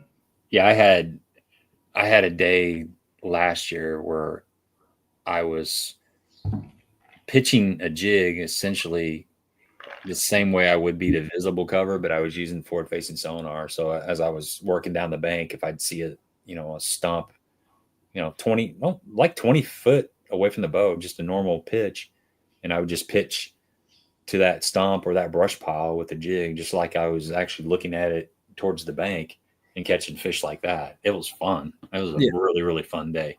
Some of them would be, suspended and they'd follow it down. Some of them would be in the brush and I wouldn't see it. And I'd, shake it down there and then I'd start pulling it out of the brush and they'd come up out of the brush and get it. And then some of them I would just pitch and just work it and catch them, just like if you were blind casting out on a point with the brush pile. But that was fun. That was like, hadn't really done that. It was basically the same mindset as going down the bank, flipping into visible cover. Mm-hmm. The stuff I was fishing was subsurface. It was underneath the water. I wasn't seeing it other than on my screen, but it was pretty fun. What's your go-to jerkbait? Jackal Re-Range. It's loud. It's a loud jerkbait. Yeah. Okay. It sounds like it breaks your rod every time you cast it. Really? Yeah. It's got that magnetic transfer system. You go back and it's like clack. It just sounds like something happened. Freaks you out. Jackal, yeah. Yeah. Never seen this one. Mm-hmm. I told one of my buddies to use it. He was saying the same exact thing that you just mentioned, Gabe. He called me. He's like, man, why does it sound like I'm breaking my rod every time I cast this thing? Like, yeah, it'll do that. Yeah. Brad wants to know, how do you think Ren is going to fish next month? Terrible. Like Ren always fishes? Yeah. Like, man. Yeah. It's probably going to be terrible. Me and that place, I shouldn't say that we don't get along, because we actually do get along fairly well, but I hate fishing it. There's just not enough bites to be had on that place. Yeah. It's like 4 or 5 bass that live in the whole entire lake. What's your Drew wants to know, he's never thrown a minnow. What's the best setup? Like if somebody was wanting to get into throwing a minnow, what are some suggestions on setups? I like the Owner Range Roller. You guys thrown that one yet? I haven't, but it's been in my hand a handful of times. Yeah, and then obviously, I mean, I think everybody knows about the Sakamata now. Yeah. I mean, if that's gonna be my go-to minnow, 3/16-ounce Range Roller, 5-6-inch Sakamata, and go to town. Is that Sakamata? I mean, I haven't thrown it because I haven't got my hands on them. Is it that much better than everything else? It's pretty crazy. It's like you can notice a legit difference. It's actually nuts. So tell me what is the difference? Is it that it floats higher? Well, obviously it's got wings, so it's gonna make that thing shake. But also, like, I mean, I know that there's companies that have tried to like remake it, like Zoom made theirs. I think they're plastic. Like if you feel they're plastic, it's so much more unique than every other company. Like I feel like it just got so much more give or something that it's making that bait just do. Maybe, I mean, it could just be like the littlest difference, but I don't know. There's something to it that they eat it. It's kind of, would you relay it to, I know you said you were the Jackal jerkbait, but would it be like throwing a Lucky Craft, which 5-10 years ago versus a Mega Bass, like that difference of drawing power? I mean, I would say so. Okay. Yeah, that thing's pretty incredible. Okay. And it could just be like I got crazy confidence in it. Could just be something like that, but I don't know. I've noticed like quite a few times if I'll pick up a freeloader and then I throw out 3 fish and I can't get them to bite, I'll pick up that Sakamata and it's like I can't get a fish to turn it down. That's enough to convince JB right there. Yeah. You realize that I'm not looking at the screen right now. I'm somewhere else. Yeah, you're ordering some. You're trying to find them. So what's a more readily available minnow? Because sometimes that depth stuff is hard to get. What would be your second best go to that people could get on Baitworks right now and find, or Tackle Warehouse or whatever and find? I got two that I'm not gonna say. Understand. Honestly, not gonna lie, like just the simple Z2. Mm-hmm. You get the 5-inch Z2, that thing's killer. Yeah. Like I feel like people have leaned away from it. Like they're wanting to, delve into all these other crazy minnows, but that Z2 catches a lot of fish. So first timer, threw it this weekend, and I'm still learning the minnow game. I mean, I'm 3 years deep into the minnow game, but what I notice is that Z2 on little 1/8 ounce head with like a 1/0 hook, and you burn it, that thing just, I mean, it's sick in the water. Yeah. It is. That is a legit, I mean, put a fluke on, it does not have the same action, doesn't do the same thing. But when you reel that and you burn it, it just shimmies off like a fleeing. That's probably that Elastec plastic, maybe that does that, I would think. Yeah, that's that using a smaller hook. Yeah, that range roller, is that the one that has the line tie back towards the hook point? Am I thinking of the same? No, that's the Queen tackle one. Yeah, okay. The Queen. Yeah, the range roller, it's got like a unique pour to it. It's got like a cupped head to the front of it. Yeah. The weight or the lead is up the eye of the hook. Mm-hmm. So, okay. Yeah, I know what you're talking about. I got those two mixed up. For do you tie a loop knot? I do. Okay. Yep. Yeah, I do. Grant I don't really know if it makes a difference or not. I just do it. Grant says take it easy on him Friday. Oh, yep. College tournament. He'll whoop my butt. He's a local. Yeah, I mean, you're right, Daniel. He says he thinks because of the price of the Sakamoto shad, they don't see it as much. They're also just impossible to get. So they're very hard to get. You're right. Mm-hmm. What's your favorite color? Whatever you can get. Reservoir shad, silver shiner. Those are probably my top two. And I know for a fact. What's that? I was just getting ready to say, how much do you think the color of the minnow matters? Oh, 100% does. So, funny story, going back to Chickamauga here. My first day of practice down there, I had 2 reservoir shad Sakamatas left. And I can't remember which one I was throwing before that, but I wasn't getting bit, and I switched over to that. First one I threw at, caught it. Obviously, that bait tears super badly, so I had to throw that one on the ground. I got another one out. Next fish I throw at, caught it. And I went back to the other minnow, was throwing around, couldn't get bit. Picked the other one back up, glued it, put it back on, caught another one. I was like, whoa, this is crazy. So obviously I didn't have any more, couldn't find him anywhere. I got a buddy, Adrian Urso, if he's listening, shout out to him. He got me some of these baits, got like 5 or 6 packs, and that's what I caught every single fish on in the Toyota. They could not turn it down. It was incredible. Huh. Yeah, I'm a believer in the color too on that minnow. I've seen it where you go through just like crappie fishing sometimes, you go through a bunch of different colors and then you find one that they really like. Yeah. That's the one thing that I got to get better at is pulling a bait off. And like, I hate to say it, but so many years of green pumpkin, black and blue, right? Like you gotta, with that, I think you are correct. It's the same way with like jerkbaits. There'll be 17 jerkbaits laying on the bottom of the boat before the day's over. And eventually you find that one that they're just glued to. So yeah, kind of back to the price of that Sakamoto shad, $11. Yeah, but the Vision 110 at one point was out of the range of most people, and most people wouldn't drop $25 on a jerkbait when you could buy one for 10. So there was a time where the fish weren't seen that as often, which kind of played into why it might have been a little bit better jerkbait. People had, better success on it. But, as time goes on, our price point, we become more comfortable with what we're willing to spend on stuff. and now a bunch of people have, Vision 110. It's not uncommon anymore. It actually took me a long time to buy one. I still don't have a ton of them because they're expensive. Yeah. Well, the good thing about a jerkbait, unless you're fishing around docks and stuff, you don't tend to break as many, and you don't tend to hang them up too much, especially when you're looking, when you're looking at them, you're coming up above the brush. And so I mean the Vision 110 is a great jerkbait, but prior to that it was Lucky Craft, right? Like Lucky Craft was the deal. That was the JDM bait that got that whole movement started, was the Lucky Craft.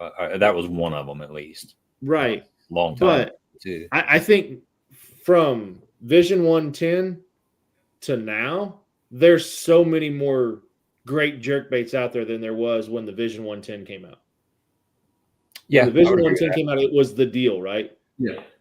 Well, they didn't have the internal weight transfer system in them. Like you take a Rogue, we've talked about this before, but it casts okay. It casts like a piece of loose leaf paper. What are you talking about? Yeah, like a biscuit. It does, especially when you tie on a better bait, like a Vision 110 or a re-range or whatever bait it is. I've been throwing that scope stick a lot, but any of those baits throw night and day better than a Rogue or some of those earlier jerk baits. And then like you said, when Lucky Craft came in, it was still like a $16 jerk bait, which was a lot. When you could buy a Rogue for $9, but once people started throwing it, and they're like, this is so much easier to cast, and it's built better, it's more consistent. But even having said that, there's still times when the Rogue is the best bait you can be throwing. I mean, it just is, like that style of action, they just go for that. So you got to have a bunch of crap in the boat. What's your thoughts on the scope stick? I got like 2 of them in my boat, and I've been wanting to throw them, but I haven't yet. I really like it. I've been catching a lot of fish on that 100 size because they don't kind of have that in between. They got a 120 or they've got the 100, but I've got a lot of confidence on that 100. I kept it in my hand throughout the winter. Even when I wanted to put like a Vision 110 or a mixed stick or something, but I started getting kind of the confidence in it, and I caught a lot of nice fish on it. I really did. It's got a unique shape to it. It does. It does. It's got a little bit different build to it. They've got some good colors. That Phantom Purple has been one of my favorite colors, like on Egypt when you got like 5-6 foot of visibility. And then, of course, Pro Blue is hard to beat. Yeah. But yeah, it's definitely, I feel like it's something that you should have it in a rotation and give it a fair shake. Yeah. I'm thinking I got some of the floating ones, and that's something I can't wait to do. I'm gonna go out, and I keep talking about this every year, but I always forget to do it. But throwing like a floating minnow, the twitch down, like the Rapala floating minnow, twitch it down, float back up. It's something that I always forget to do. But I bought some of the floating scope sticks, and I'm gonna keep them honest on that, because man, I used to get some big fish doing that around like farm ponds and stuff. You throw a little floating minnow out there, and it was deadly. What I'm getting information. The 110 or the 110 MR, or both? Oh, is that for me on the re-range? That's for you. Heck, what even is the difference? Which one is one? The one MR, it looks like it's the deeper diver. Okay, I thought there was something to that. I don't know. I throw both. The one in the open that I was throwing, it was the deeper model, which I guess that is the MR. I'm reading right now. Yeah. I was throwing the deeper model in the open. Yeah, one has a longer bill than the other one. It's not like a crazy long bill. It's just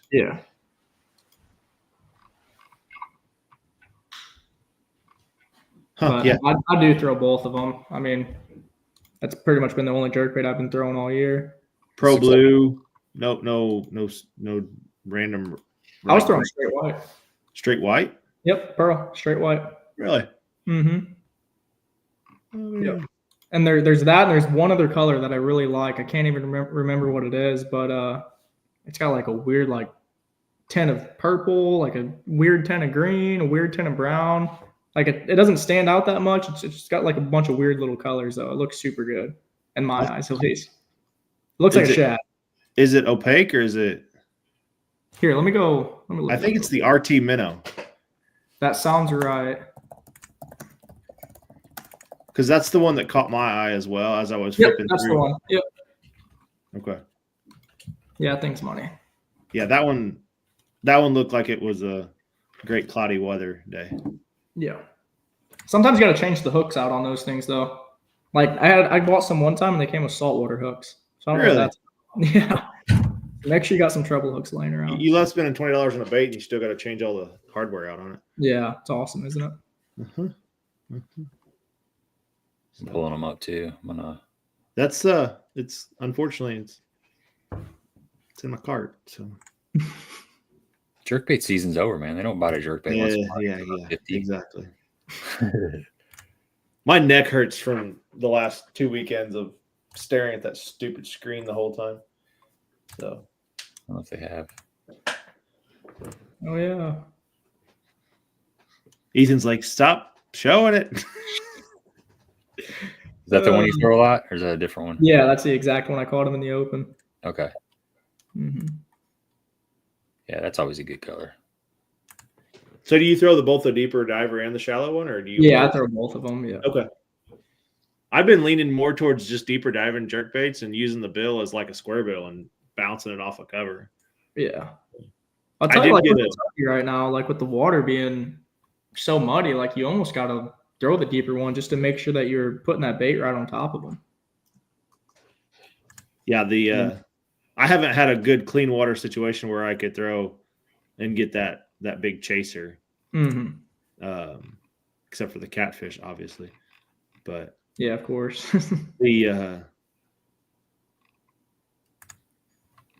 I bought a couple of them last week, and it's from Rapala,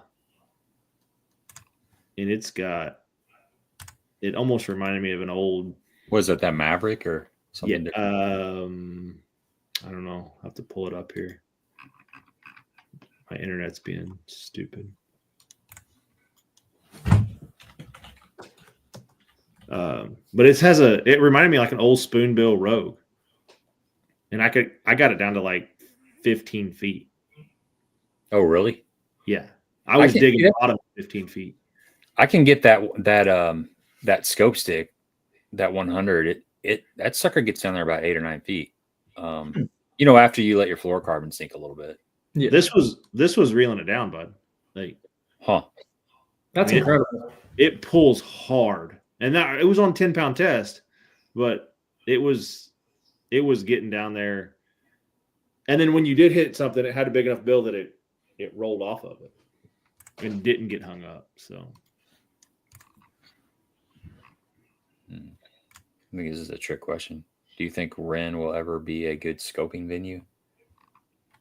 No, probably not. I tried it last year. I mean, obviously you can target structure with it, but I didn't catch a single fish on live scope whenever I was there for the BFL last year. I mean, I just don't think it's even possible.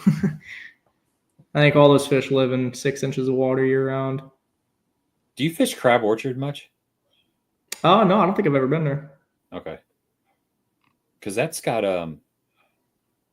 some offshore humps and stuff, and I've played around with out there, and it just doesn't seem like the fish get out there on that stuff. It seems like they stay really shallow.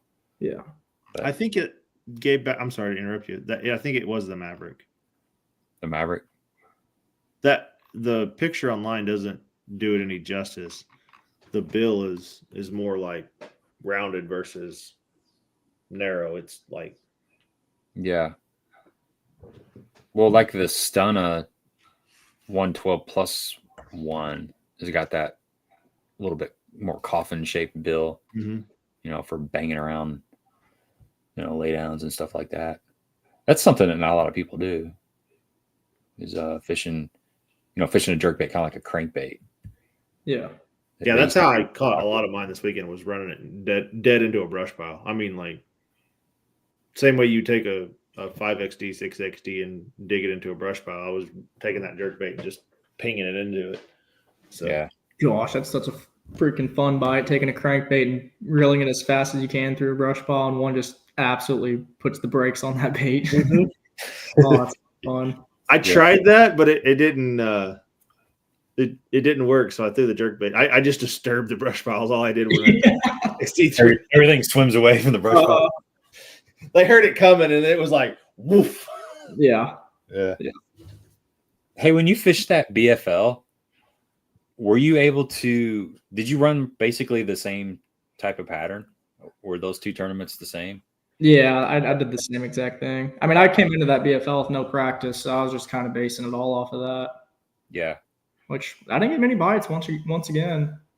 So I was also dumb enough to stay out in the middle of the lake the whole time and get beat up, and then it started misting on us. It got super cold. It's pretty miserable. I got soaking wet. We left and went straight across to the east side.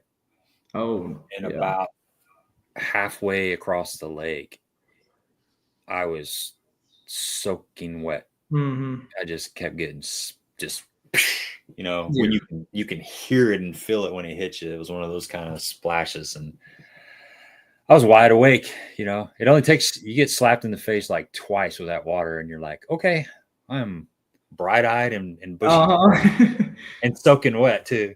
Especially this time of the year. Yeah, it's where you stand up and the water just runs off of you didn't realize you had that much water, but there was enough to actually pool in your lap, and you stand up and it just runs down. You're like, yeah, I'm wet. Did you hear about Matt Robertson and the Bassmaster Open on the final day with the scammer guy? No, I don't think so. I guess he was running down the lake. So I stopped like a mile away from takeoff because it was terrible that morning. Like, it was going to calm down in a couple hours, but it was super bad at takeoff.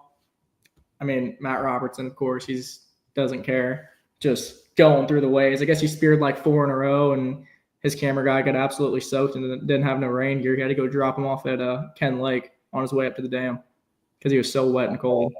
I bet he was freezing. Oh, yeah. Well, shame on somebody for not having rain gear. If you're going to be a cameraman in the Bassmaster Open, by God, you better have some good rain gear. Especially with Matt Robertson and 5-footers. You're probably going to need it. Yeah. I would say anybody in 5-footers. I don't care if if there's a little bit of wind, it's coming back in the boat, like Gabe was saying. Like, it's not, you're not going to be dry for sure. As soon as it splashes up, yeah. Yeah. But, most of these guys have probably been to Kentucky Lake before. It gets gnarly out there. It does, bad. I had a guy, it was in a BFL. You talk about waves and spearing them. I had a guy in a BFL. I was a co-angler, and he was from the Great Lakes area, fishes the Great Lakes all the time. And we were running down the lake, and it was like 5 minutes outside of the dam. I'm like, we're going to spear a wave today. Like, I know we are. He's running nose down across the lake. And sure enough, we can't, like, the last area we're coming into, we're getting ready to go into this bay, and there's a barge wave, and we just center punch it. And it was this time of the year. It was a warm day, but the water's still cold, and it was just all in my lap. And talk about I didn't have my rain jacket on. I just had my bibs on, and it all like inside the bibs. And talk about taking your breath away. Oh no. Yeah. You just, you couldn't breathe for felt like 10 minutes. I speared one pretty bad in BFL in the summertime last year here on Kentucky, and I was coming back in to weigh-in at Moore's, and I literally get around the corner so I can see Moore's. I'm almost there, and obviously the summertime there's a bunch of party boats. Well, I had a yacht wake come, and I freaking ate it, and my strap for my rods busted open. I lost like 7 rods. Oh, terrible way to end the day. Dang. Yeah. And it doesn't sound like you had 28 pounds to win it either. No, I didn't even get a check. That's just a kick in the nuts. Yeah. I speared my fair share at Kentucky Lake and been in it's just not fun. Wren, you talk about getting rough.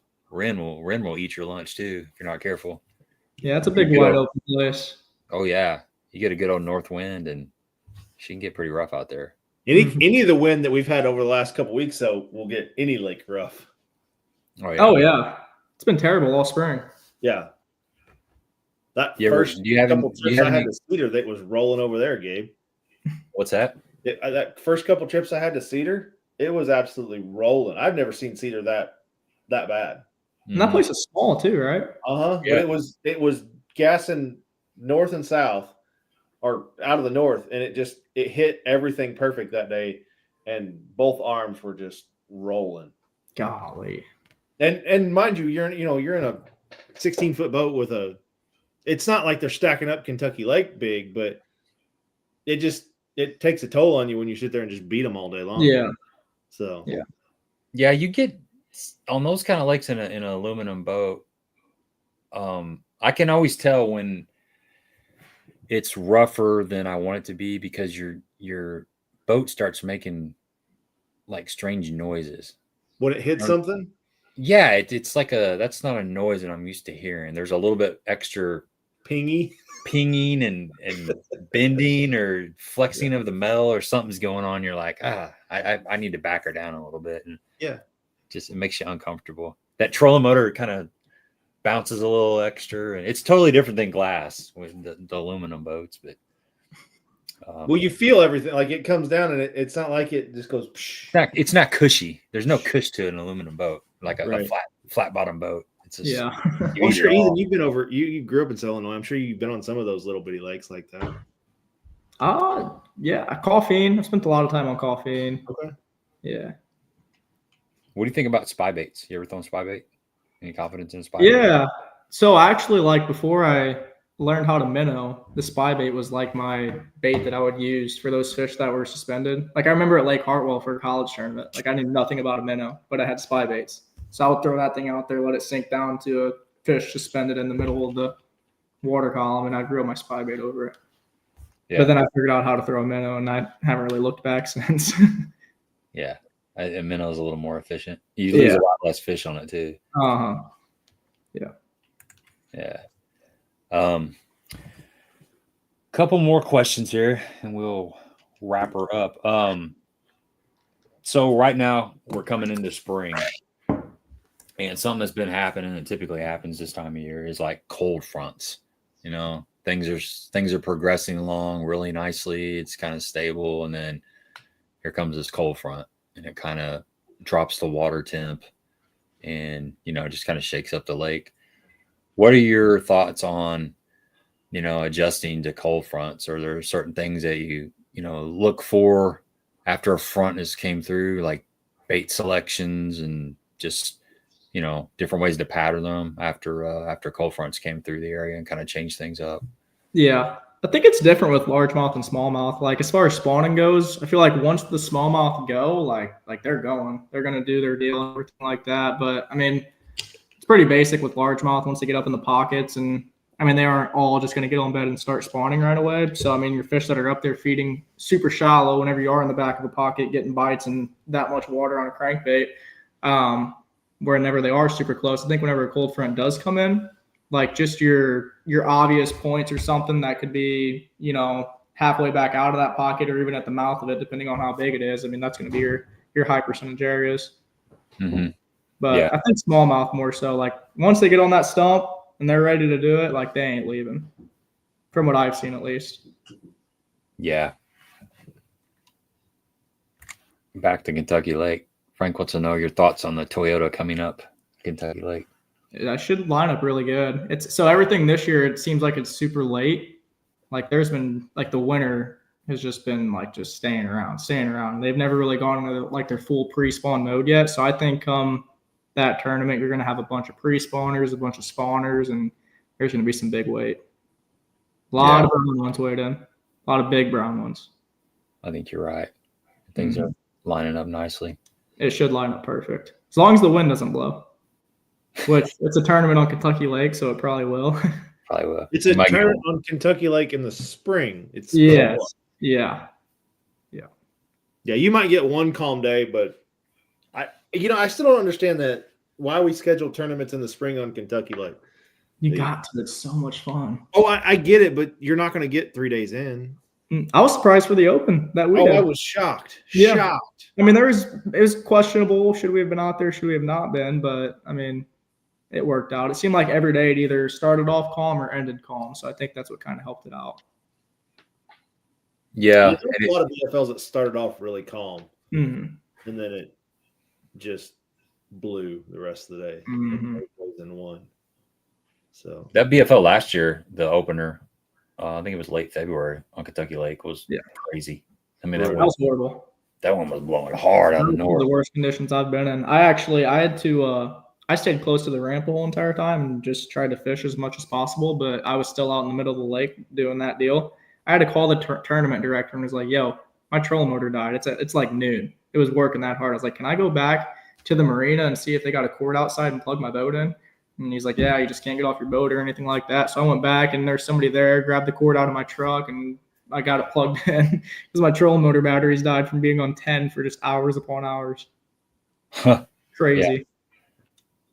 Yeah, our starting spot was up just not too far below the dam, and it was just the mouth of this bay, and we were taking like full brunt of the wave. And it was like it was just stay in the boat, cast and don't fall out of the boat. We're just bouncing around. My plans weren't to stay that close to moors the whole entire time. I ended up trying to go south, and on my way to Jonathan, I had to turn around because it was too bad. I wasn't doing it. Yeah. There's no fish in Jonathan. No, none. I never fish it. Yeah. Oh, okay. Here's a question. Since you're, are you still in college? Are you still fishing? Oh yeah, obviously you're fishing Friday. What? Hold on. Are you in college? Or are you in college? I'm a junior at McKendree. Okay. Fair. Well, okay. So I fished in college too, but I get it. Yeah. What do they teach you in college as far as fishing? Like that's become really, really popular, the last however many years.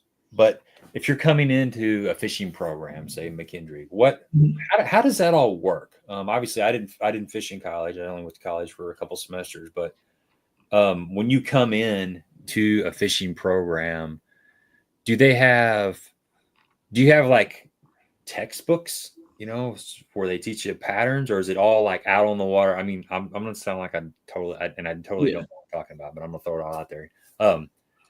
Is it all like coach based, time on the water type of thing, or is there a classroom environment where they teach you things? And how in depth does it go, and where does it start at?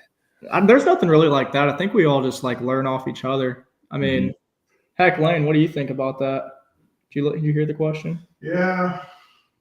I wouldn't say there's probably any teams or clubs that like actually teach fishing. Yeah, like there's a lot practice. Of the learning is just obviously us being intuitive anglers and having a bunch of buddies that are just all on the same team. All talking fishing and relating our stories and just learning off each other. I think that's the biggest thing for every college program is just having a good connection with every person on your team, because they're going to learn a ton whenever you got 10, 15, 20 other guys that have been on the water. You can piece things together with each other. How many boats do you guys typically send to an event? What's that? How many boats do you typically send to an event? It depends. You know how many we got down here this week? Probably 11. Yeah, probably 11 different boats, so 22 kids. Yeah. That makes a big difference too. Like if you guys, even if half of you guys are working together, that's huge. Oh yeah. 100%. Yeah. You can piece things together a lot quicker. And then also, I mean, the college program, you get to go to so many different lakes around the country, and you ain't spending all the money on your own. So that helps out a ton. And, a lot of us kids, we want to take it to the next level as well. So it's really just preparing us for that next step. Well, it's getting your foot in the end, even if it's not in, professional fishing and doing that path. It's getting your name out there. It's getting, recognized by industry professionals, and it may be a different path that you take in the world. Getting a job or something. Yeah, absolutely. Just in the industry. I was like 3 years too early. We were in the infant. Oh yeah, the infant stage of college fishing. Mm-hmm. So Yeah, it's a lot of fun. I like the fishing part of college, not the other part.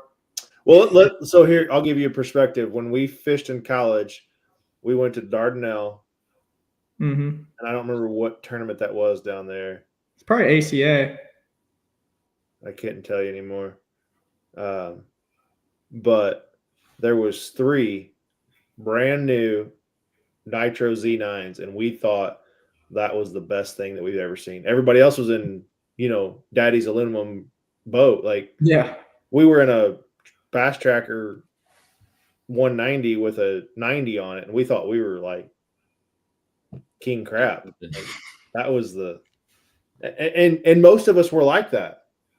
But then it has slowly evolved into the monster. Yeah, I was about to say, it's crazy how it's changed now.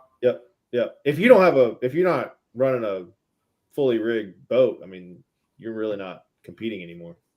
Not at the college level. Yeah, to an extent. I mean, you need the electronics. You can be in a 1998 Ranger, and if you got the electronics, I mean, you'll be all right. But the same principle happens. Like, it's just more reliable, right? Yeah. You don't see a lot of guys traveling and doing it for a living in that, just because of reliability. Mm-hmm. Well, you got to remember Drew Gill was in a pretty old boat just a couple years ago with hardly any electronics. Very true. Yeah. That guy, he blows my mind. Well, look at Robertson. He just now got into Phoenix. He was in that old beat up Triton. Yeah. So.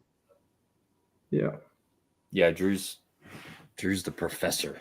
He's the way he just analyzes things is insane. He's like a rocket scientist in a bass boat, basically. He is. That's exactly what he is. Yeah. Kyle Hopping. Do you know Kyle Hopping? I do. Yeah. He's down here, right? Yeah, Kyle's down here. Okay. Yeah. We're not all together. Oh, excuse me. We're not all together tonight because our coach, he won't be down until tomorrow.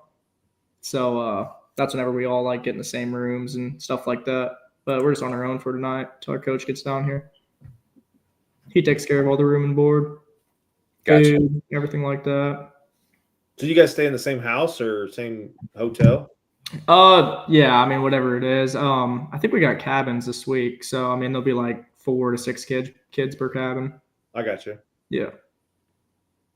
Mm-hmm. What area of the lake are you fishing out of? Moors. Okay, Moors. So you're Moors then? Yep, we are. Okay, cool. Yeah. Okay. You ever heard of the phenomenon, the paranormal activity in Land Between the Lakes? You familiar with that? So I just want to say this. I had a girl that worked at Subway down here in Benton. I went there and she saw my boat. She's like, "You fishing?" I'm like, "Yeah, I'm out fishing." She's like, "Man, there's one time I was over between Land of the Lakes or whatever, and I had a campfire, and an anaconda came through and was just mesmerized by the campfire." Does it have anything to do with that? An anaconda? Yeah. Wow. I'm not kidding. That's what she said. Yeah. Well, I hadn't heard that, but I mean, there's been, from what I've heard, there's like an occasional Sasquatch or something called like the Dogman, which is a kind of a werewolf type of thing. That's, if you want to get freaked out, just Google Land Between the Lakes paranormal activity or Bigfoot or Sasquatch or something, and there's some stuff that has happened over in that area. I bet there is some crazy things over there. That's a lot of nature. Yeah, so during the tournament, when you're way back in one of those bays on the east side of the lake, and it's nice and quiet, and you hear just freak him out, poor guy. He's gonna knocking in the woods or something big. I don't think I'm gonna fish that side anymore. You guys can have it. So everybody that's in the tournament, you're gonna have the whole east side to yourself because I'm not going over there. I'm done. Yeah, I don't blame you. You never know. There's some creepy stuff that happens over there. Yeah. Let's be honest. We've all fished southern Illinois, and there's a lot of creepy or paranormal or meth heads that hang out in pretty much every boat ramp parking lot. Yeah. So, well, my buddy Jerry that I fished team tournaments with, he owned he had a travel trailer Bee Springs, which is just a little bit south of Moores. And so he used to go down there almost every weekend. Well, one time him and his wife were just out kind of country cruising, and they decided to go over to land between the lakes. And it was getting close to dark. It was probably that last, 30, 45 minutes before the sunset. And they're driving. I want to say it was like in the fall. There wasn't a lot of foot traffic, a lot of car traffic over there at that time of the year. And they're coming up over a little bit of a hill, and he sees something off the road just a little bit. And he said it was like the size of a really big dog, but it had a different kind of gait to it, more lanky. And it just didn't feel like a dog, but it was like the size of a really large dog. And it walked across the road in front of them and kind of disappeared into, the bush. He doesn't know what it was, but he's pretty sure that it wasn't just your typical farm dog. It just had a different feel to it. It just like one of them deals where the hair stands up on your arms and stuff, but he didn't have he couldn't confirm anything, but his gut was just telling him it wasn't just something normal. And that's kind of stuff that, goes on over there. But the anaconda, now that's crazy. You need to go back and get some more details on that. I know, I might have to. You said you were at the Subway in Benton? Yeah. They know Gabe. They know Gabe by first name basis. I promise. They might. We've been in there a few times. Golly, that was our stop. Like as soon as we got into town, it was meeting, Subway, hotel. I'm telling you, go in there and ask some of the workers and see if you can find who it was. I will. I might go when I go down there at the Toyota series. I might stop in there because I'm always up for a really good paranormal story, especially when there's an anaconda involved. Campfire and an anaconda. Ask about that, and if that lady's in there, she'll know. Yeah, she'll go. She'll walk out of the back, and she'll say, "I think you want to talk to me. I'll tell you that stuff." Yeah, I'd love to hear that. So, everybody that's on here has been on here. Right now, we're giving away a $25 Baitworks gift card. So, when we make a reference to Sasquatch, you guess a number between 1 and 200. And I have a number written down right here. Whoever guesses that number gets the $25 Baitworks. You're not the one that's scrolling through. Jonathan's over there on the other end, about to go blind looking at all these numbers because he's in charge of looking. Thanks, for that. Curtis. My eyes are. What would you, Ethan? I always like to ask this question. If you had 2 hours to go fishing, and you could only fish one bait, and that bait, the fish were absolutely going to crush it. Doesn't matter the time of the year, what lake, you just tie it on, you go out on the water, and the fish are going to act like they've never seen that bait before in their life. What would that bait be? A jig? Yeah. I just realized how much fun that was again. I mean, obviously we were talking about scoping with it earlier, but we had a college tournament at Smith Lake a couple of weeks ago, and I didn't even use my screens. I mean, I did a little bit for spotted bass, but besides that, I didn't use them at all. I was just flipping behind docks and laydowns and stuff, and they were just demolishing it. It was so fun to freaking crack them. I was just about to. You were just about to make me a liar before you said you didn't use your screens. So I made a comment on a post from for a fellow of Gabe's YouTube guy last night that somebody was hating on Father Gill for went and using forward-facing sonar, and I said nobody hated on Jason Christie when Jason Christie won a handful of years ago using forward-facing sonar. Yeah, but we asked. This is a question that we ask quite often on our podcast to kind of end it, and not a single person has said, "I want to go out there ping a minnow for 2 hours and catch them." Everybody says, "I want a jig. I want a topwater. I want to crack them." Yeah, I don't want to catch them on a egg beater and a wimpy rod. Yeah. I mean, that's still fun, but yeah, that jig bite, pretty awesome. There's nothing better than 20-pound and that line just going snap. Oh, yeah. Yeah. It is fun. I love a good jig bite. Especially when you got docks involved. Have you fished Lake of the Ozarks much? Yeah, I have. My favorite time to fish that place is in August. Okay. I don't know if it's because it's like so hot or something that it just makes all the fish go up under the docks or something. But and also like the pile bite in August, I feel like is super incredible. But I mean, I'll go down there before the Toyota series, like every year before August, and I'll have a blast. And then I come down there in September, and it's completely different, obviously. But it's I don't know, something about August down there I've got along with. Yeah. September can be pretty tough on the Ozarks. It is. Like full of like 14.5-inch fish too. Like when you fishing around those docks in September and October, you realize how many like shorts are in that lake. Yeah. And you catch big ones in August. I don't know why. It's weird. You picked a good one tonight, Gabe.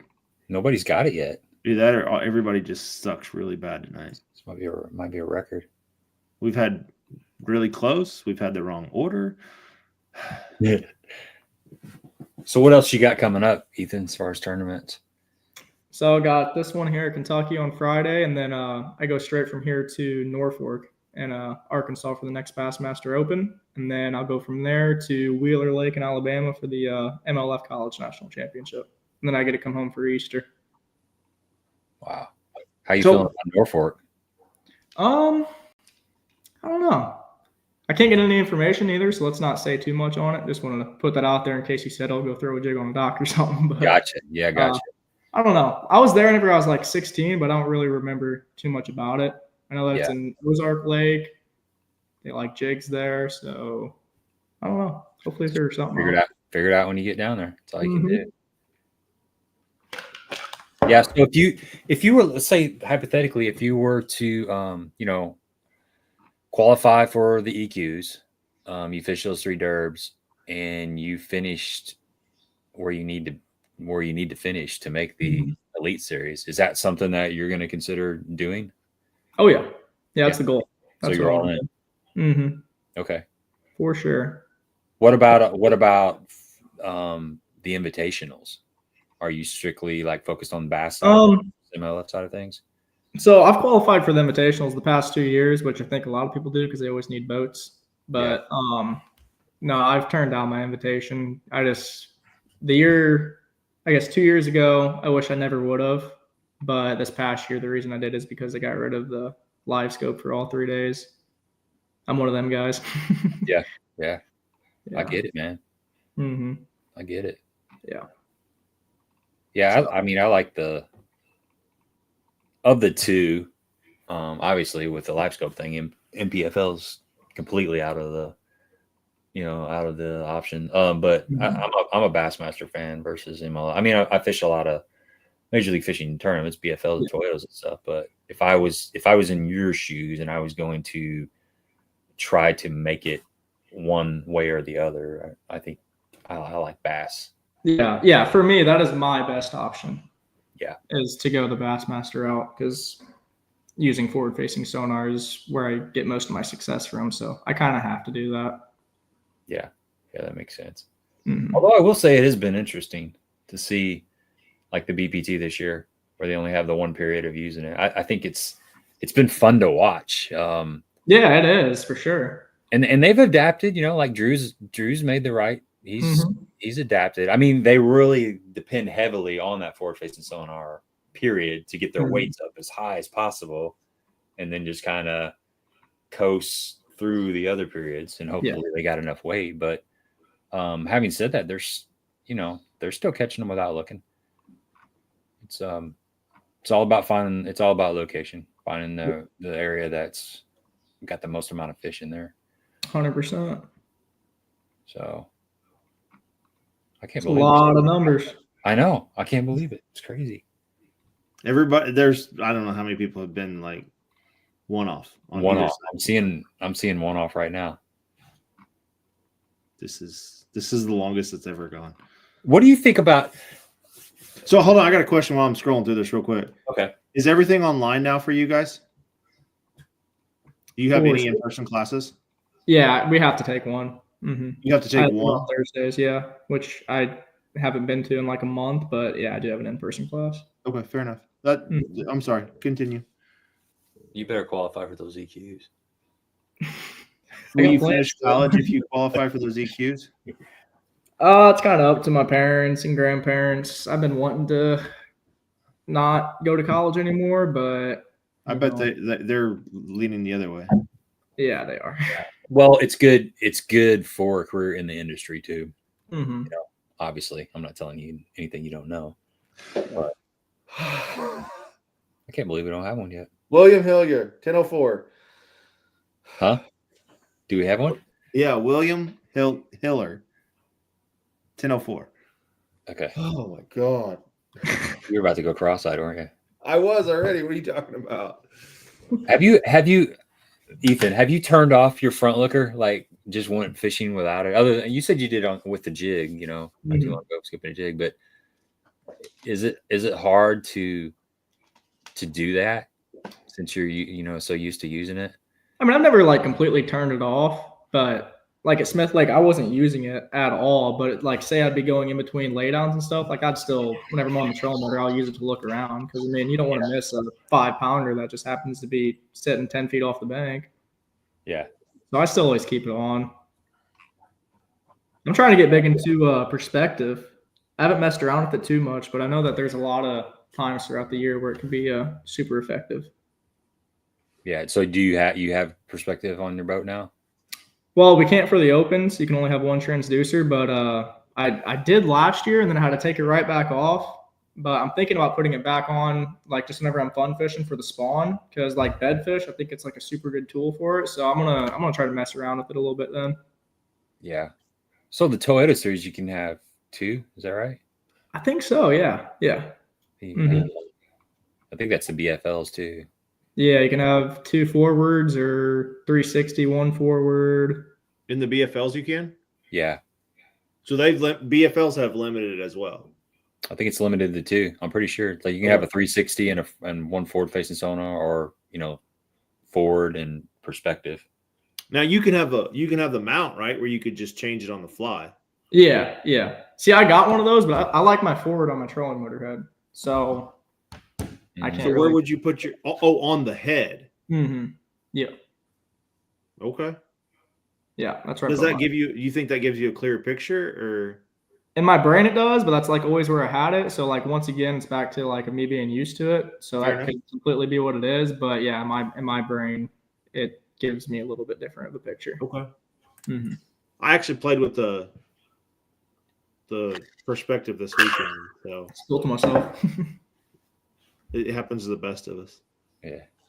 You're still young. You haven't lived all your college life yet. So what did you think about the perspective, JB? So I'm curious to see later on in the year. I think like the first area I pulled up on, I found a bedding fish. Because I saw the dark spot, and then there was a slit in it, and that slit disappeared, and then that slit came back, and then that slit disappeared. My biggest issue is I can't see my bait. Like, I don't know where that's at. And shame on me. What I need to do is I need to find a stump that's sticking out of the water that I can do. And the guys that have used perspective know what I'm doing when I'm doing this, because the whole thing moves. But if I could figure out where that's at, I think everything gets easier. Yeah, I was talking about that the other day. Like if somebody could come out with a perspective where you could see your bait as well, it's going to be the best thing in all of bass fishing. Absolutely. Yeah. Absolutely. So that's not just me. You really can't see your bait. Mm-hmm. You can't. I saw it like at 20 feet when I'm reeling, like burning it back in. Yeah. And it was in the right spot in the water column, but that was it. Like, how far are you ranging out when you've been playing with it? I haven't got to really use it yet. Okay. Yeah. That's what I was gonna try to use it this year, but we had to take it off for the opens, like I said. But I'm thinking about putting it back on, just like doing fun fishing. So, yeah. No, it's definitely, like I said, I've had that mount on my boat, and only because I have a 32, which was a horrible design about how it's connected. Mm-hmm. So if you have the original mount that goes on your shaft, and you rotate your 32, there's just a little rubber grommet or washer in there. And then it eventually backs that bolt out. Yeah. But you have to take 4 bolts off of the mount, off of the shaft, to tighten that bolt up. Horrible design. But the perspective allows you to, because if you don't know it, but the perspective has an arm and it's right here. Yeah. I can actually tighten it up without taking it off of my trolling motor shaft. So that's the main purpose that I went with a perspective mount for the LVS 32. But it's definitely it's opening my eyes to what potentially could be out there. Yeah. So. Yeah. There's been a couple times where co-anglers have wanted to use their portable live scope units, but the boater already has 2 transducers on their boat. So that really would be a third transducer, which I don't agree with that. I think that should be 2 separate things. Like, just because your boater has 2 doesn't mean that the co-angler shouldn't be able to have his own, because that's not a third transducer that the boater is using. Yeah, I agree with you on that one. So I think that may need to be changed, because there's not a lot of guys doing that out of the back of the boat, but there's a few buying like the ice fishing portable. Have you seen it, Gabe? Is it? I haven't, but I've heard that's happened a couple times, that a co-angler's wanted to. It actually, I think, happened in the Toyota series at Lake of the Ozarks. There was a co-angler that, the meeting, you exchange text and you find out who you're fishing with the next day. And when they contacted each other, there was a conversation by the co-angler, and the boater said he already had 2 in his boat. He was using like 360 and then forward facing. So co-angler couldn't bring his stuff. Can they tell them no? Yeah, well, it's like that, or he'd have to agree to not use one of his. The boat. No. I mean, in that situation, that like Ethan, he's got 1 on his boat. Can Ethan tell that co-angler, no, you can't bring it? Yeah, that's a good question, because I feel like there'd probably be interference. Oh, there's a ton of interference. Like, Gabe and I were at the lake the other day, sitting next to each other, and I had to turn mine off so I could look at his. Yeah. Yeah. So, I guess the only difference, I mean, I would assume hell, I get interference from my side skin in the back. I turn my side skin off. I don't know if you guys do that or not, but I try to turn everything else off so I don't get any of that blip, that noise in there. Yeah. So, yeah, I don't know. I mean, obviously, if he's in the back of the boat and he's got his transducer towards the front of the boat, there's going to definitely be fair interference. But I don't know if it was going out the back of the boat off the motor, if there would still be a lot of interference while the boater's, facing forward. I'm not sure. I mean, it's going to be less, I would imagine. There still could be some. So, I mean, I'm still waiting for him to come up with jammers where you can be in the same, like if you guys are out fishing in a bar or the mouth of a cove and you got a couple boats that are within 100 yards of each other, one boat has like a really strong jamming signal that he can shoot a beam across to the other boater and block his forward facing sonar to where it would just totally take him out of the picture. Or it would actually produce like a hologram or something where he thinks there's a fish that he's looking at, but it's really just an illusion. And he's like, man, these fish are just like, they're so negative. I can't get them to fire. And he's sitting there casting at this fish, and it's not even a fish. It's just like some like Star Wars hologram or something out there. It's the $1 million idea. It's coming, Somebody's going to make like little floaters that you stick on every stump on a bar. Just shaped just like a fish. Man, I think some people have done that in certain lakes. I come across one and I keep throwing at it and it is not moving. I'm like, I swear that's a fish. Yeah. You hit it and it slides off the balloon or whatever's down there. Yeah. Yeah. That'd be funny, man. That'd be funny. That's like my buddy. I've told this before, but it's been a while ago. My buddy has a lake house down at Lake of the Ozarks, and he's got a pretty good size dock. It's got a couple stalls and then a slip in there. And years ago, we were down there and we were hanging out, and Greg's the guy's name, but my other buddy Mike was down there, and we're all just sitting around, and they were talking about going to some sort of thrift shop or something and buying a mannequin and sinking a mannequin on like a cinder block or something. So when you flashed in underneath that dock, there's just this body like floating Oh my subsurface under the water. Looked God. like some gangster like John Gotti, like Every week though the it. cops would be there, like Yeah. yeah, lake patrol, the whole deal. yeah. You definitely get you'd have some law enforcement guy beating down your door at some point in time, especially if in that area for some reason there was somebody that got picked up, like a hitchhiker or somebody went missing, and there's everybody's kind of on edge looking for that person, and then all of a sudden some dude comes through and they see what appears to be a body floating under your dock. Yeah, you're gonna catch some heat. Pull it up and it's a mannequin. Yeah. You're giving me some ideas though. I'm gonna go drop some stuff on some of my friends. I like the balloon idea. Yeah. Just buy some helium balloons. I don't know You how wouldn't have to do helium, but you just got to do like a rubber fish that floats, or something like a pool noodle. There you go. Those are cheap. Tie like 3 pool noodles together. Yeah. Get it where it's floating horizontal. Uh-huh. Yeah, maybe add something on the end of it to appear to be like a tail or a head or something. Well, you just do it like that. Put a T on it. Put like 3 of them laying flat, zip tie them together.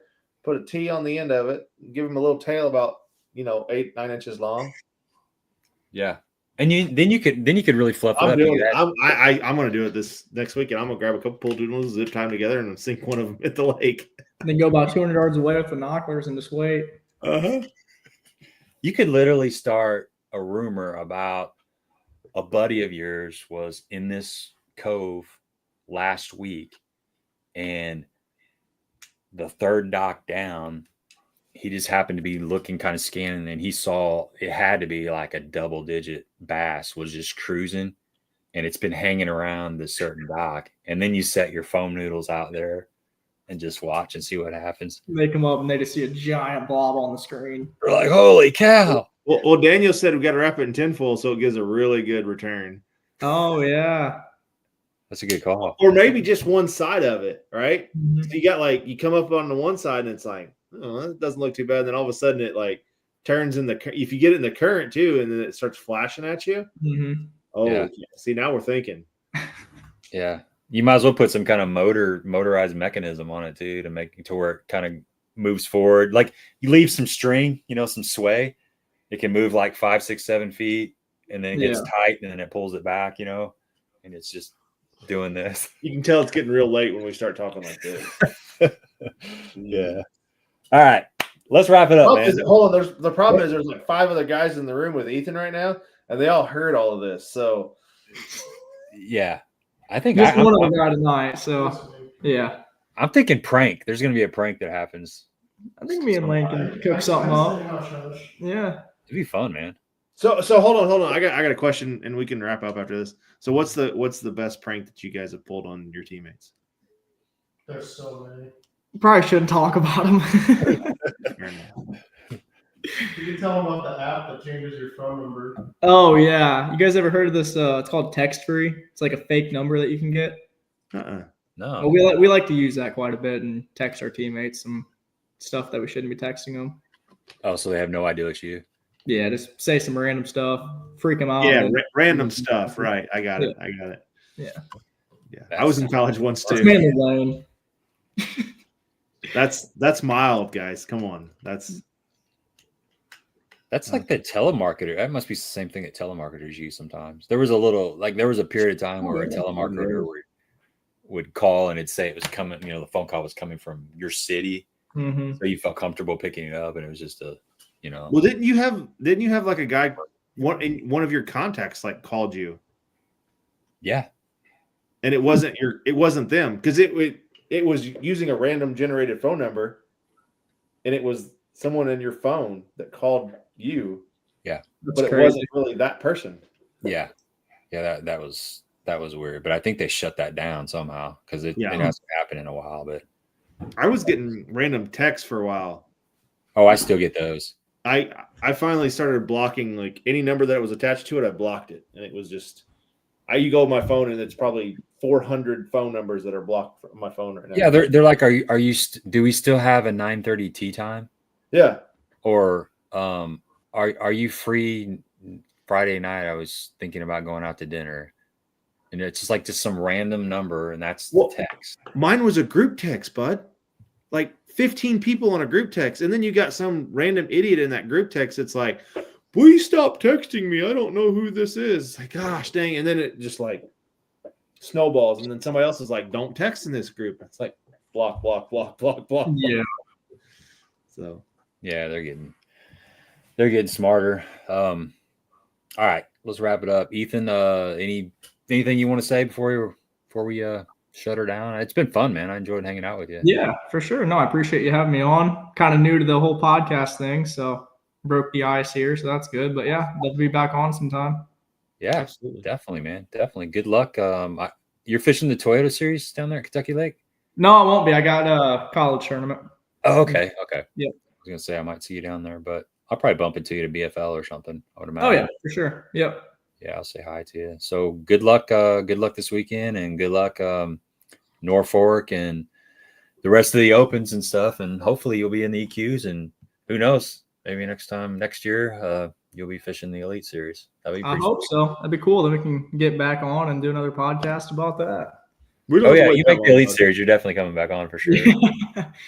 That'd be cool, but who knows? Cool. All right, that's a wrap, folks. Thanks to everyone for hanging out. Enjoyed it as always. We do this most Tuesday nights at 8 o'clock. I'm gonna try to get back in the swing of things, and we always appreciate you spending some of your evening with us, because you could be hanging out anywhere and you chose to hang out with us. And that's all we got for you.